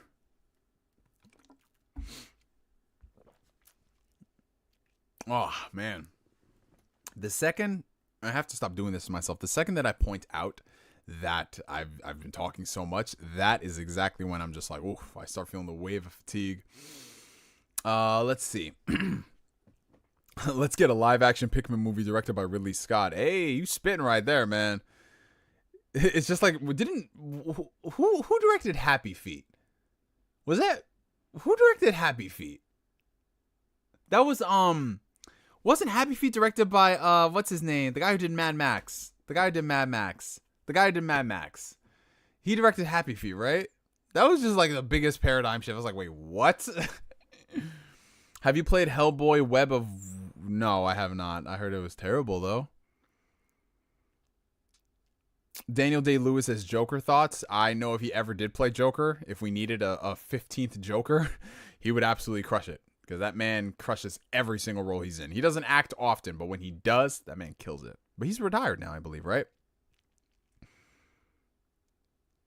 Happy Feet 3 needs to be a thing. Oh, God. I forgot there was a Happy Feet 2 until you reminded me that you want a Happy Feet 3. What are your thoughts on the PlayStation 5 Slim? In terms of like how it's designed, I like that it is a smaller system by comparison to the PS5. Because, dude, you ever just like, if you have a PS5, you ever just look at that thing and you're just like, that is an absolute unit, bro. Like, there's no reason the PS5 needed to be that big at all, man. I just be looking at it, and it takes up a pretty hefty portion of my setup, man. And I've got a pretty big setup over here, and it's just there, being a behemoth, just like chilling there.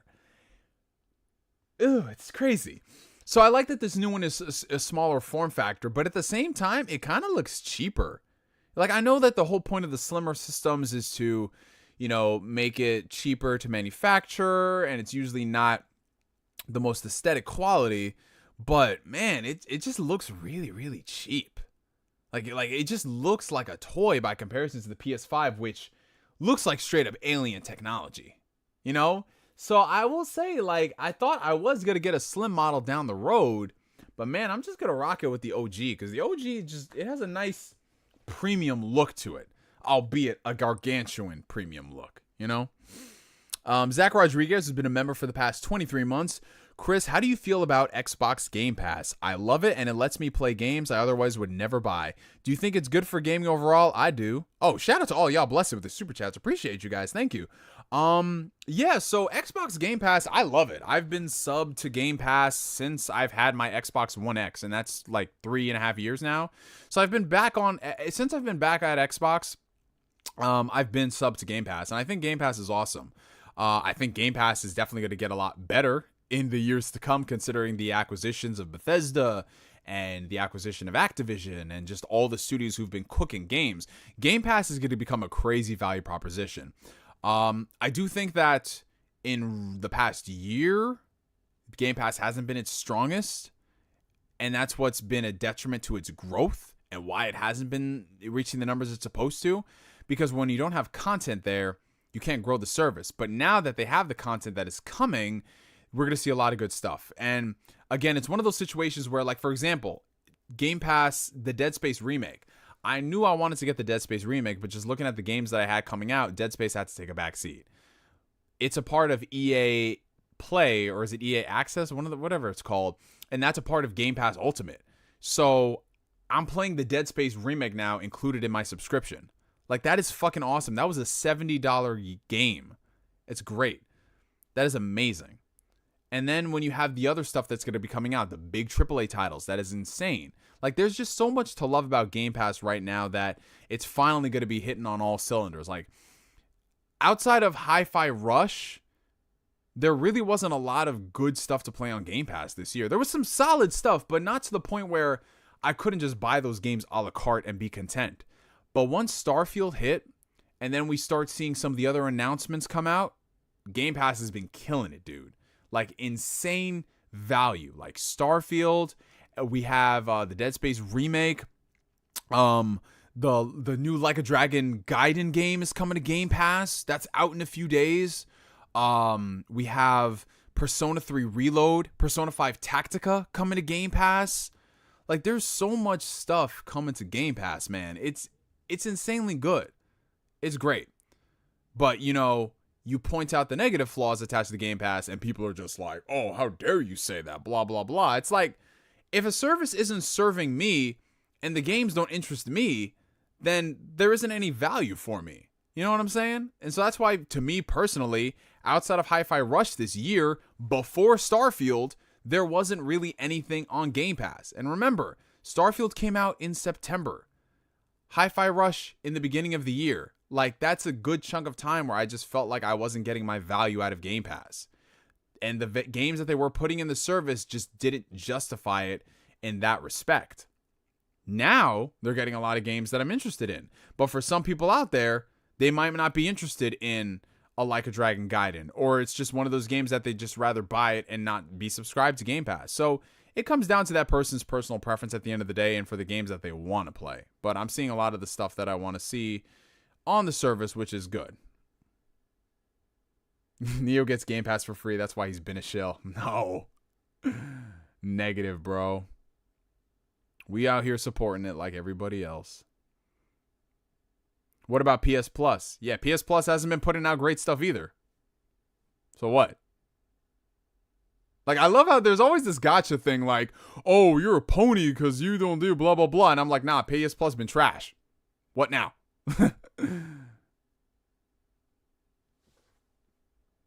Like, I don't know. Like, people always think that because you criticize something, you must be for the opposition. It's just like, no.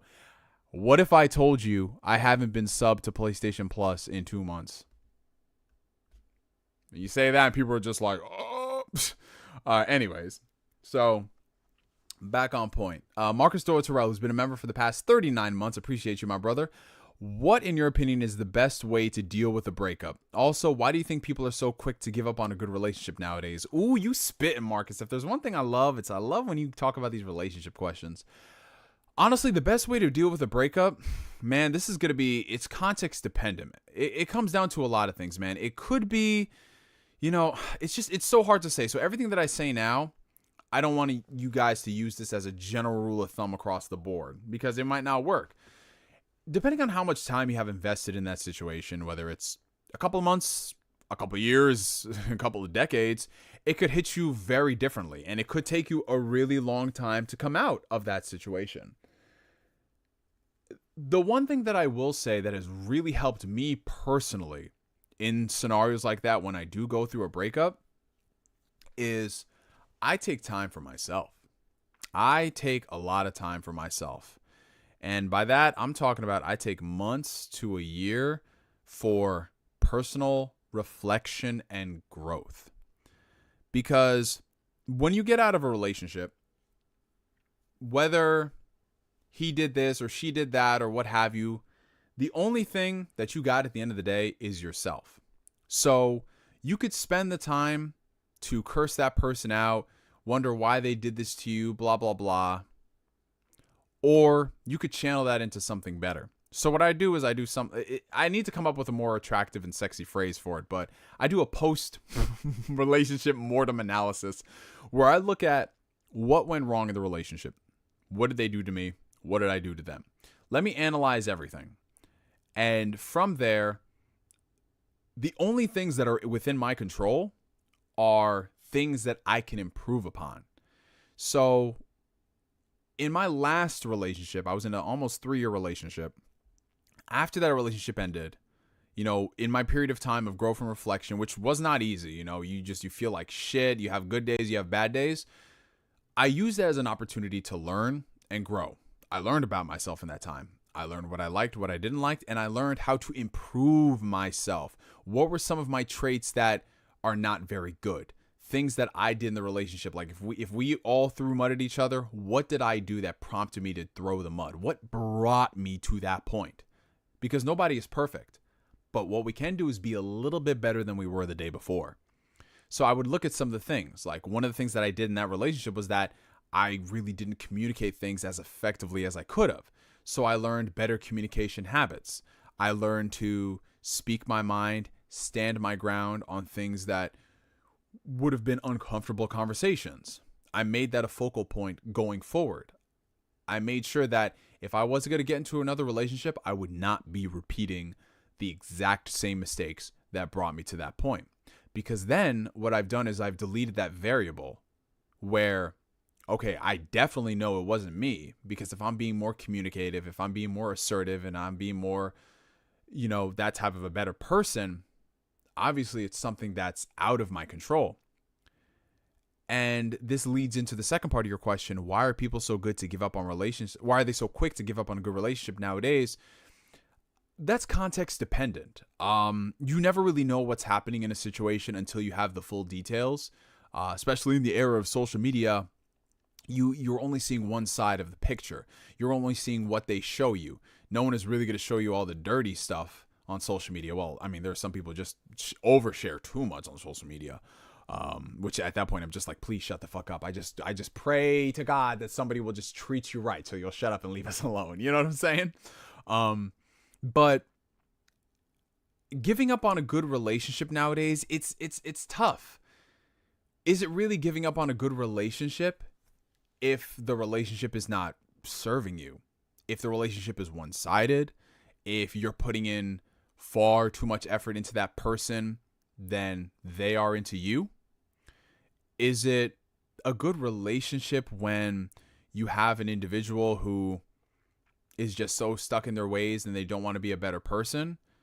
It's not a bad thing to walk out of that scenario, because if the relationship is not about both sides being balanced and equilibrium, and you being communicative, she being communicative, or whatever sex, gender, or whatever, those pillars, right? It's not about giving 50-50 in a relationship. It's giving 100-100. And if you're giving 100% too much, there's only, we as human beings have a finite amount of resources. We can only pour so much of our daily energy out to various tasks, whether that's work, whether that's fitness, whether that's recreational hobbies. There's only so much of us that exists.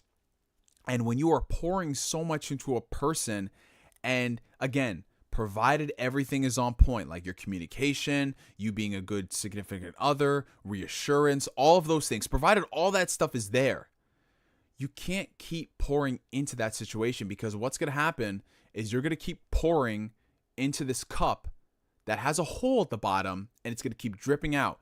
And what happens? You run out of fluid, you run out of energy. And at that point, you just start to get apathetic in a relationship. And if there's one thing that I don't do in a relationship, I don't ever let myself get to a point where I just start normalizing stuff, where I have to start normalizing behaviors, very toxic behaviors from the other person, because that's what they're used to and that's what they're accustomed to. It's like, no, if I'm going to be a very healthy individual, and we are going to tackle this problem and address this problem as adults, then I expect you to meet me there. But if you're not going to meet me there for XYZ reason, I just don't exert my energy anymore, and I keep it pushing. I try. We find different ways to work around it, but it has to come from both people. And that's a realization that I learned in the past couple of years of dating. You can't save everybody, nor should you feel inclined to. And you are not a bad person because you walk away from a scenario where somebody does not want to better themselves. Because remember, you're not doing these toxic bad things to them.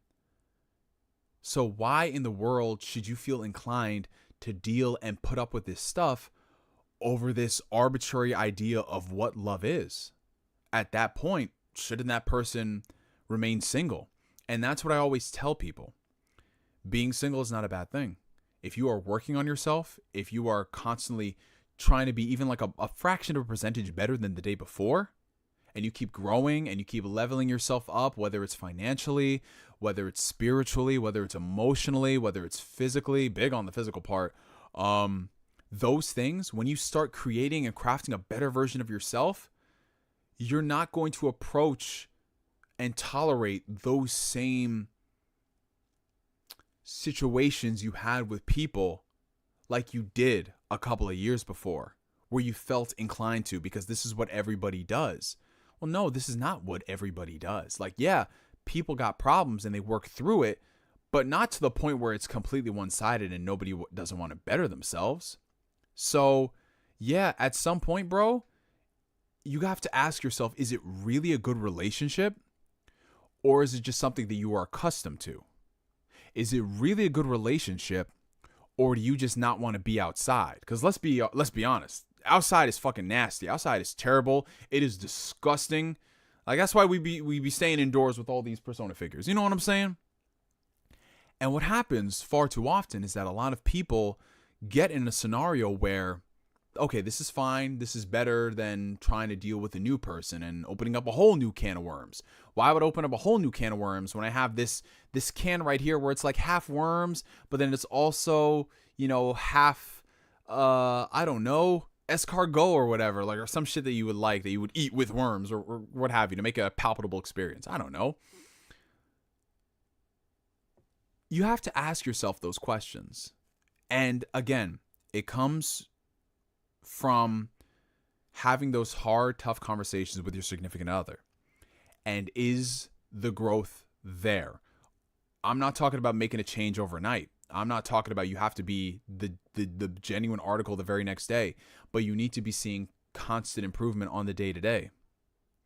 And if you're not seeing that stuff, you should not sabotage your well-being, your mental health, and most importantly, sacrificing your peace for the instability of others. You should never do that. Unless you get paid for it. I mean, that's a different story. If you're a therapist, sure, that's your job. But in the context of a relationship, not at all, bro. Not at all. Damn. What the fuck? Yo, I just had an out-of-body experience. I have not been Dr. Neo in a while. Holy shit. That's why I love fucking with y'all. This shit is fun. Oh, man. Okay. Okay, anyways, back to some of the super chats. Oh, shout out to my nephew Christian. Shout out to my nephew Christian who's watching right now. Shout out to you, my man. I love you. I miss you. I'm gonna see you soon, bro. I'm gonna see you soon, man. Oh. You went off. You want to say that for a minute. Well, Marcus, we rarely have these conversations. We have not had this conversation in a while.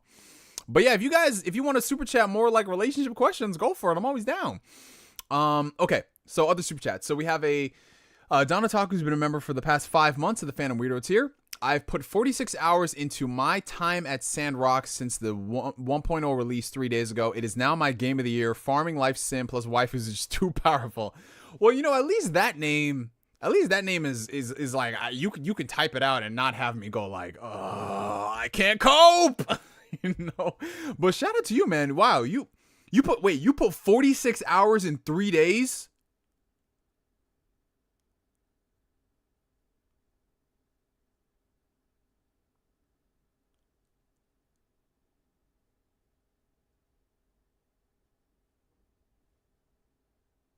Bro. What? Bro, how? I couldn't, dude. I felt some type of way when I put like when I put like 3 hours into a game one night. I'm like, oh damn, I outdid myself, you know? Damn. That boy Don Otaku different. That man different, bro. I'm about to say, like, this nigga must be on vacation or something. Oh man. $4.99 from the homie Long Live Kevin Samuels. Yes, sir. Did you see the Continental or the Ubisoft anime Laserhawk? No, I have not seen either. Actually, I have not seen much discourse surrounding them on the timeline either. Like, outside of like the first reviews for the Continental, which some people were like, it's alright. But yeah, I think the only person who was talking about Laserhawk was my boy Gore, the movie god. I haven't checked it. But, you know, what I have been watching as far as anime is Pluto. Oh, wow. I just started that on Netflix 2 nights ago. That is some good stuff. If you guys have ever like seen any of the works by Naoki Urasawa, did Monster, 20th Century Boys, that shit is awesome. I definitely recommend you guys watch Pluto. They're like hour-long episodes. Oh, it's so good. Netflix has definitely been killing it in the animation game, ironically. 1999 super chat coming in from the homie Blue Senshi 19. What's a game you told yourself you wouldn't play again but ended up loving? For me, it was Cyberpunk. I'm 100 hours in and I'm at the final mission, but I don't want it to end, so I'm maxing out my level before finishing it. A game you say you wouldn't... Oh, yeah. So that happens a lot with me, bro. Okay. So I never say that I won't play it ever again, but I always have a habit and a tendency to replay Kingdom Hearts. Like, whether it's the first game or the second game, I always find myself replaying them at least once every, being generous, like every 2 years or so, 2-3 years. And I always just replay it. Like, Kingdom Hearts is my comfort game series. Like, I just put 1 or 2 on and I just reminisce. I have fun. It's just a great time. So, like, there are some situations where I should be playing other games and I just boot up Kingdom Hearts again. Or every now and then I throw on a Telltale game that I've already played the story before. Like, recently it's been Batman the Telltale series for some strange reason. Like, I played it when it first came out, like 6-7 years ago. And then I bought it on the Switch and I replayed the first season there. And then I played season 2 on the Switch. And then I got both the games on Xbox, like I think it was like last year, and I've just restarted playing them. And I'm almost done with season 1, and it's just like, I don't know, it's just something about Telltale and Batman. I like what they did with that. Some other stuff, I mean, I definitely gotten pickier with some of the games. Like, I try to limit them within like 10 to 25, 30 hours, because anything more than that, like if it's a big RPG, I'm just like, oh boy, I should not be doing this, you know? Like, I had that big problem with The Witcher 3. I've played The Witcher 3, I think like 5 playthroughs. Not all of them are complete, but like I've put well over 50 hours into some of those playthroughs. Like, I've at least completed the game 3 times, and then I have 1 playthrough on the Switch where I have like 60 something hours doing the DLC, and now I have it on the Xbox Series X, and I'm just like, you don't need to replay The Witcher 3. You don't need to do it again just because it's at 60 frames. You need to play Cyberpunk. You need to finish that. So it definitely happens, bro. But I would say Kingdom Hearts, a couple Telltale games, and I'll throw in the Witcher 3 for good measure. I was about to say, why is the air going? No, the heat just turned on. But yeah, let's see. We have a $1.99 super chat coming in from Kory Gryffindor. When are you going to finish Tales of the Rise, you coward? Oh, so shout out to the homie Kory Gryffindor. I didn't even know they did this, but this is your 10th super chat on a live stream. So yay! Not only did you have another birthday, but you just donated 10 times on the super chat. Yes, sir. Thank you, my man. Honestly, I'm not going front. The way my mind has been, I'm probably going to just re-download Tales of Arise and just finish it. Just to shut you guys up, you know?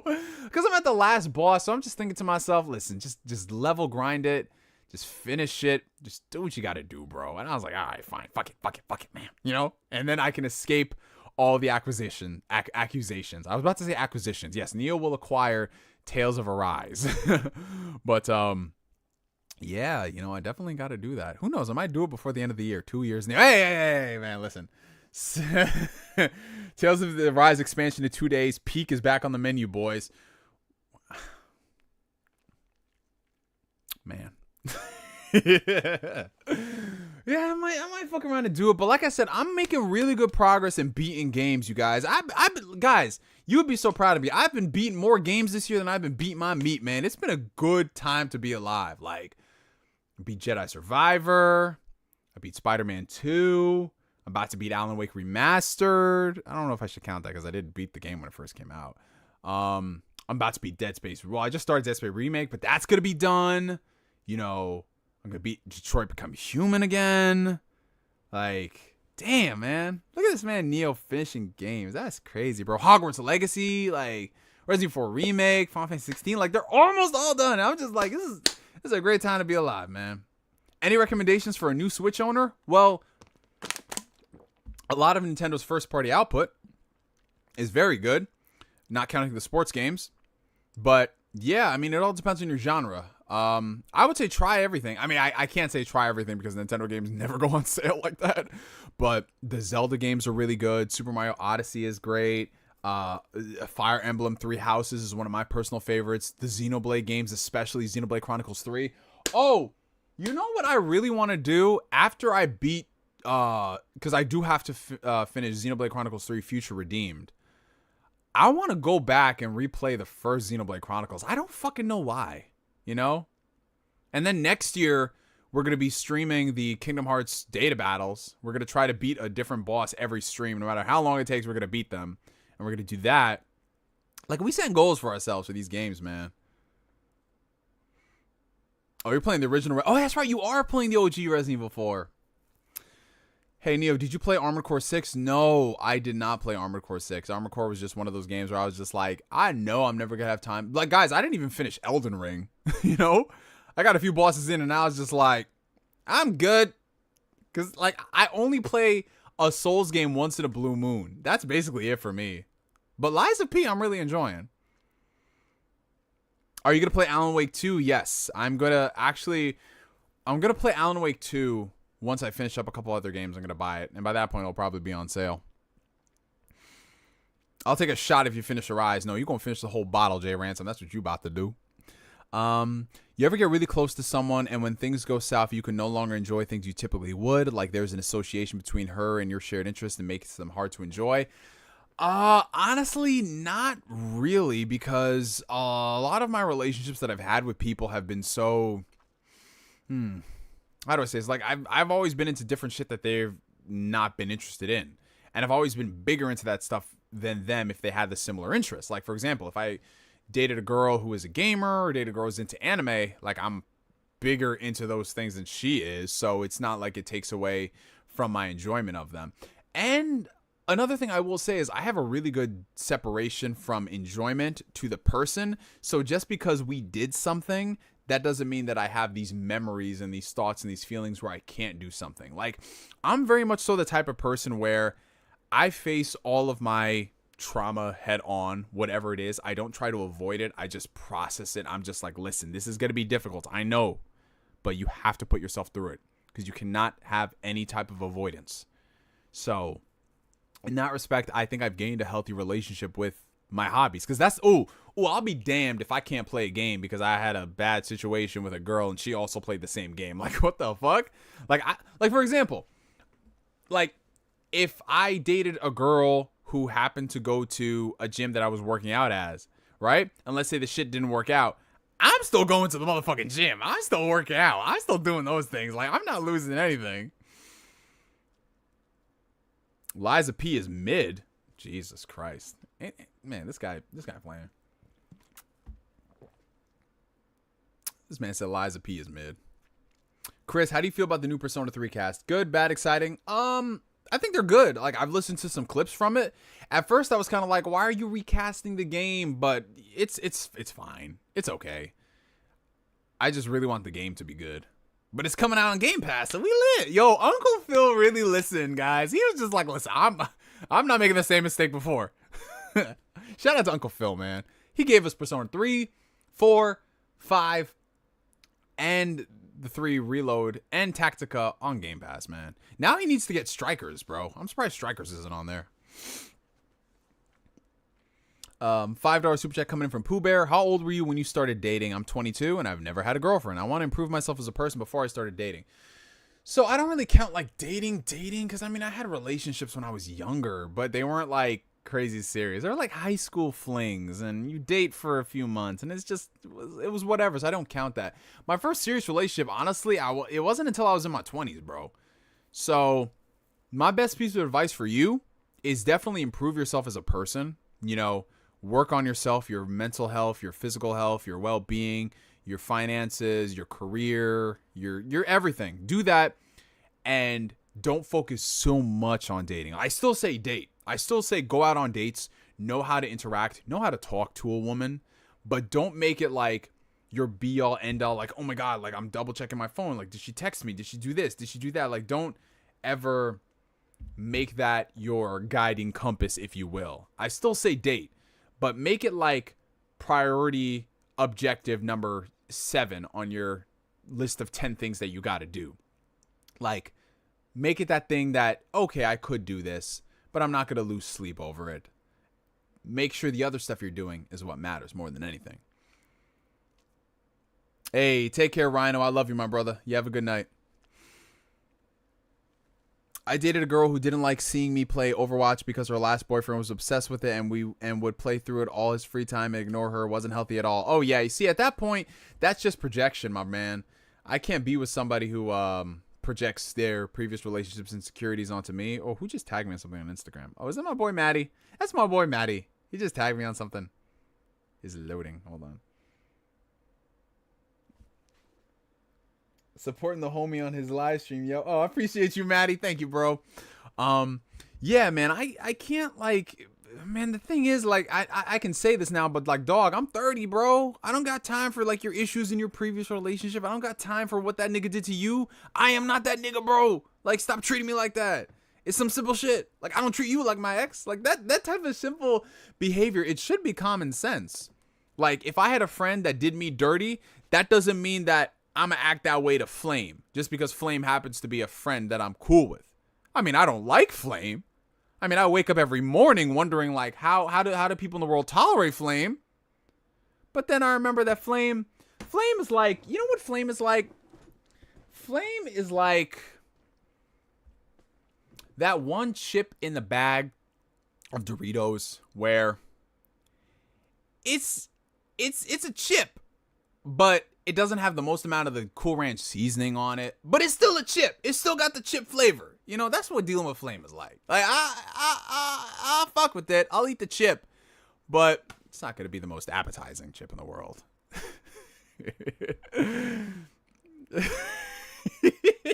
Out of context, people think Flame and I despise each other. Oh, man. Oh, damn. Zack Rodriguez saying it's a skill issue. Zack Rodriguez said it's a skill issue if you hate Liza P. Yes, sir. Neo, how would you rank the 3D Zelda games based on the story? I mean, is this controversial to say, but I feel like Skyward Sword has got the best story. I feel like it's got the most amount of character, like, interactions and character growth and dialogue and banters. I would say Skyward Sword is at the top. Bro, I'm from the Bronx. People here ain't that level-headed. Oh, trust me, bro. I know, man. I know. I'm not that far. What part of the Bronx you in, bro? I'm not that far away. I don't live in the Bronx, but I live, like, Bronx adjacent. That's what I always be saying when when I would talk to girls who live in the city. They're like, oh, where do you live? And I was like, yeah, I'm, like, a little bit outside the Bronx, you know?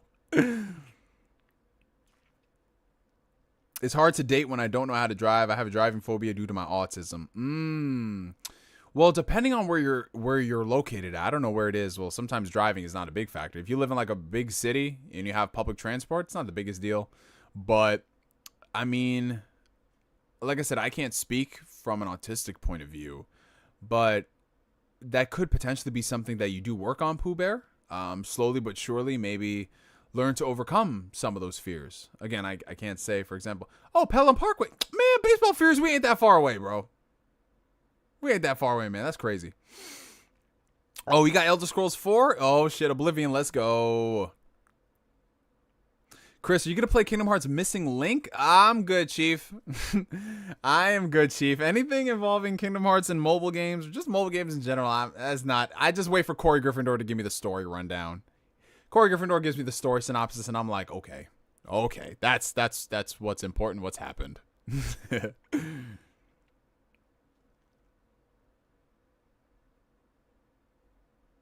Yeah, man. Square, like I said, Square ties so much significance to a mobile game. So much significance. Do you ever get insecure on what you choose to focus on in your life? I mean, yeah, absolutely. Like, there are some moments in my life, I mean, it still happens to this day, where I was just like, am I doing the right thing? What the fuck am I actually doing with myself? Is this the right course of action? But I realized as a person who used to be so indecisive, who used to be a serial procrastinator, who used to think that I'll just put it off and just figure it out at some point. At some point, you just got to pick a path and just roll with it, bro. And then if that path is the path that you're meant to be on, you're meant to be on. And if it's not, you just create a plan of action and you walk a different path. So it's yeah, it happens, man. It's being insecure is part of the process. Like, you need to be insecure and know where you've come from to end up being a secure individual. So if you can acknowledge and face that head on and you can grow from that, you good. Hey, Gmod with the friends. It feels like it's the early 2010s. That's beautiful, bro. That's what it is. Like, sometimes every now and then, me and my boys, we would load up Call of Duty World at War on Steam, and we would just play Nocturne and Toten. Like, yeah, we could play those maps in Black Ops 3 and everything, but something about just playing like the OG versions of the game is awesome. Oh, you were talking about the Persona 3 cast, Kory Gryffindor? Oh, okay. 199 super chat from Julian Phoenix. What villain should be in Spider-Man 3? I want El Muerto. Oh yeah. Honestly, I mean, it depends on how much they go into like the shared Marvel universe. Like, people are saying they want Kingpin. I don't think Kingpin's gonna be a villain. I feel like Kingpin will be more like an overarching villain than anything else. They're not going to do the Green Goblin again because they just did Willem Dafoe and they want to steer clear of that. Understandable. Honestly, I wouldn't mind Scorpion being the villain. I could see that. Finally do something with that character. I could see Scorpion being the villain. If they weren't doing that god-awful Kraven movie, I could see Kraven maybe being a villain later down the road. What are your thoughts on Dragon Ball Daima? I mean, it's not the Dragon Ball series I wanted, but if it ends up being like a really good series, Toriyama's involved with it, I'm with it, man. I mean, yeah, it's like, it looks like, what was that thing called? Baby Looney Tunes Dragon Ball Edition, because they're all like little kids and all that shit. But I think the animation looks really clean. Toriyama's really excited about it, so we'll see. Yeah, the OG Persona 3 cast was back as 7, so yeah, I mean, yeah, obviously, yeah, because a lot of these people are old. Like, Yuri Lowenthal, believe it or not, that man's in his 50s. Yuri Lowenthal's in his 50s, you guys.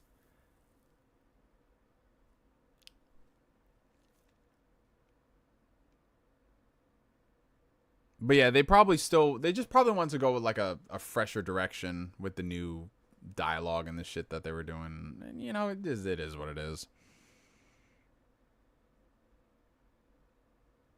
Hey, I appreciate that, Rhino. You know, that's what it is, man. The thing I always tell people is that what we should do as individuals is we should always lead by example, because you never know who looks up to you. You might think that you are the worst piece of shit, that you don't hold any value in life. Why would anybody care what you have to say or your thought process? Never think that about yourself. Never, absolutely never think that about yourself, bro, because there are people out there who look up to you just for being you. And what you could do, like just you being yourself and doing the things that you're supposed to do, that inspires others. Like the countless messages I get to this day about people saying like, oh, I saw your photos in the gym and I saw what you were doing and I started working out and I started doing this, or I started my own YouTube channel, or I did this and I did that. Like, bro, that stuff is incredible. And I didn't have to tell people the cheat sheet of how to do something. I didn't say make a YouTube channel. I didn't say any of this, but I just do what I do. And that's amazing, man. It's fucking incredible. And I love to see that shit. And that's why when I always see that stuff, I'm just like, you guys are fucking killing it. You guys are kings and queens. Yo, if they recast Persona 4, we riot. We definitely gonna riot. So Missing Link will have controller support. So that begs the question: why is it not coming to consoles? That's a very Square Enix move, my friend. But isn't it coming to PC? Isn't it? I don't know. No, the Final Fantasy thing is coming to PC. Ever Crisis, I think. My little brother will only look to me about what not to do in life. Hey, sometimes you can be that example too. You know? Like, oh, I don't want to be like that nigga. Spread positive vibes, get positive vibes. Yes, sir. I wouldn't mind recasting Persona 4. Fuck Teddy. But they're still going to have the same dialogue.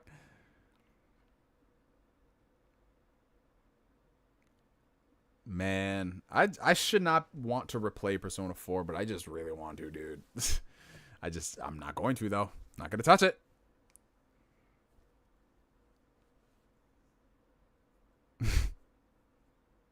Oh, the original Japanese cast is the same for the Persona 3 remake? Oh, that's different then. At that point, I think that either they want to obviously they want to get rid of one person in that cast, and then they probably just don't want to pay the other people. Hey, what's up, Caro? Yo, y'all are listen, leave Teddy alone. Yeah, he's annoying, but leave him alone. Wow. I didn't know it was just the dub. I thought it was just across the board. So, you know what? At that point, yeah, they just, I'll be honest, they don't want to pay niggas. Like, that's what it is. They don't want to work to pay people to come back.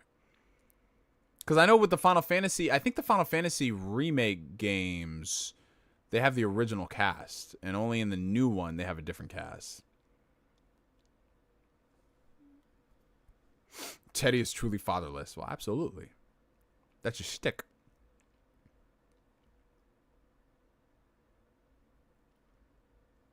Chris, who's your favorite character out of the Persona series? I'm going to say Teddy just to piss off everybody. Because that seems what it is.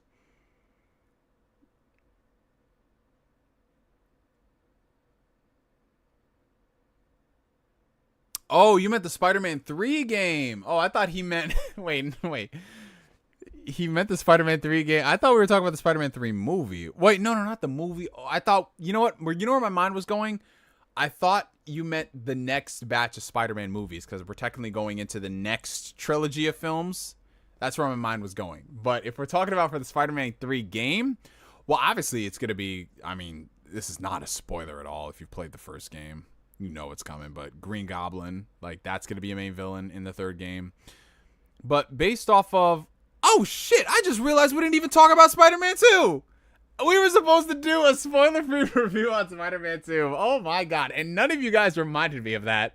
Holy shit. No one ever thought, like, yo, we got to talk about this shit. No one brought that up. Yo, oh my God. We're about to end the stream, and I'm like, wait a minute. Wasn't that a topic? I knew we could not have a 100% success rate for the streams. I knew it, but you know what? We are going to talk about it. I'll have to make that a separate video then. I was just like, no one even... I put that shit on my Twitter too. Like, yeah, we're going to do a spoiler-free review of Spider-Man 2. There's going to be someone in the comment section like waiting like, when is he going to talk about it? Oh my God. We'll save that for the next one. But, yeah, hold on one second. I got a text message. Oh my God. That was so funny.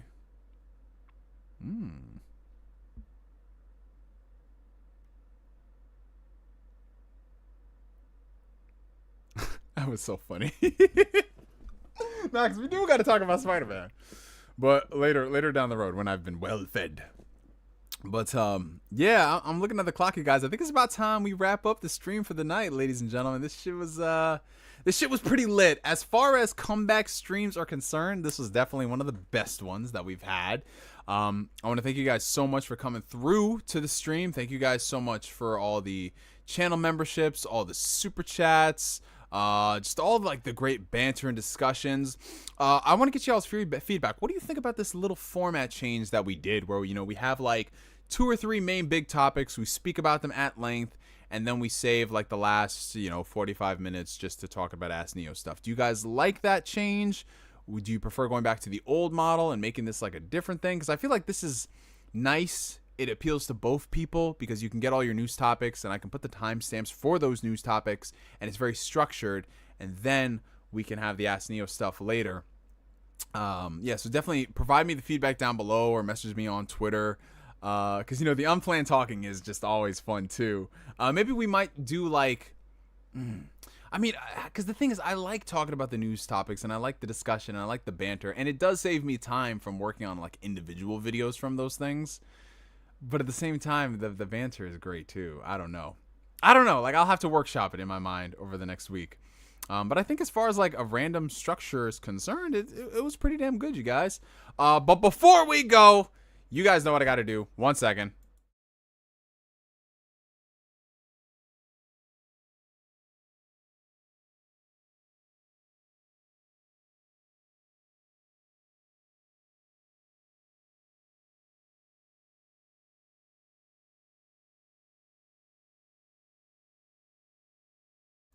Okay, so before we go, ladies and gentlemen, we have got to have ourselves a hydration check, and unfortunately, I'm running on empty right now. Your boy Neo has stayed hydrated all throughout the stream. As you know, this is what we do on this channel. We try our best to stay hydrated. But I don't have any more water around me. I tried to look and see, like, I know I have something here. I have like a giant bottle of seltzer. Knowing me staying hydrated, I finished the bottle of seltzer. So we have a little bit of agua right here, which, you know, if you're in a desert climate, this could actually be considered a gallon. And we're going to go ahead and have ourselves a hydration check. Now, what is a hydration check, ladies and gentlemen? Hydration check is my way of making sure that you guys stay accountable and staying on top of drinking your water, because water is very important, especially if you're talking for almost 3 hours. Oh, man, we haven't done this in a while, but so far, so good. So on the count of 3, you guys, grab your favorite H2O beverage of choice, and we're going to hydrate. 1, 2, 3, hydration. How the fuck did I almost choke on that much water? Listen, if there is a will and a way for me to choke on stuff. Hey, yo, what? Anyways, so, in all seriousness, you guys, before it gets even more sus and before David donates $20 to take a shot of vodka, because I know he'll probably do that. I want to thank you guys for coming to this stream. Yeah, pause. Definitely pause. Hey, man, I'm here at last. Oh, no. Cutter Freeman comes in right when we about to end the stream. Oh, no. This man, Cutter Freeman, is like, free at last, free at last, free at last. And then it's over and done with. Oh, man. Oh, man. I'm so sorry, Cutter. I'm so sorry, bro. But we're about to wrap up the stream. Yeah. But don't worry, man. We got a really good playback. We had a good show tonight. If you guys can do me a favor, if you haven't already, make sure you hit that like button. It helps out the channel tremendously. Follow your boy on Twitter, twitter.com/NeoGameSpark. Check our Discord community, the Phantom Weirdos. I will be back next Tuesday, 7 p.m. Eastern Standard Time for another installment of Ask Neo. And who knows, from now until the next day or so, I might put out a Spider-Man 2 review. Who knows? We'll have to see. But for me to you for now, my name is NGS, and like always, I will catch you guys later. Peace out, y'all. Have a good one.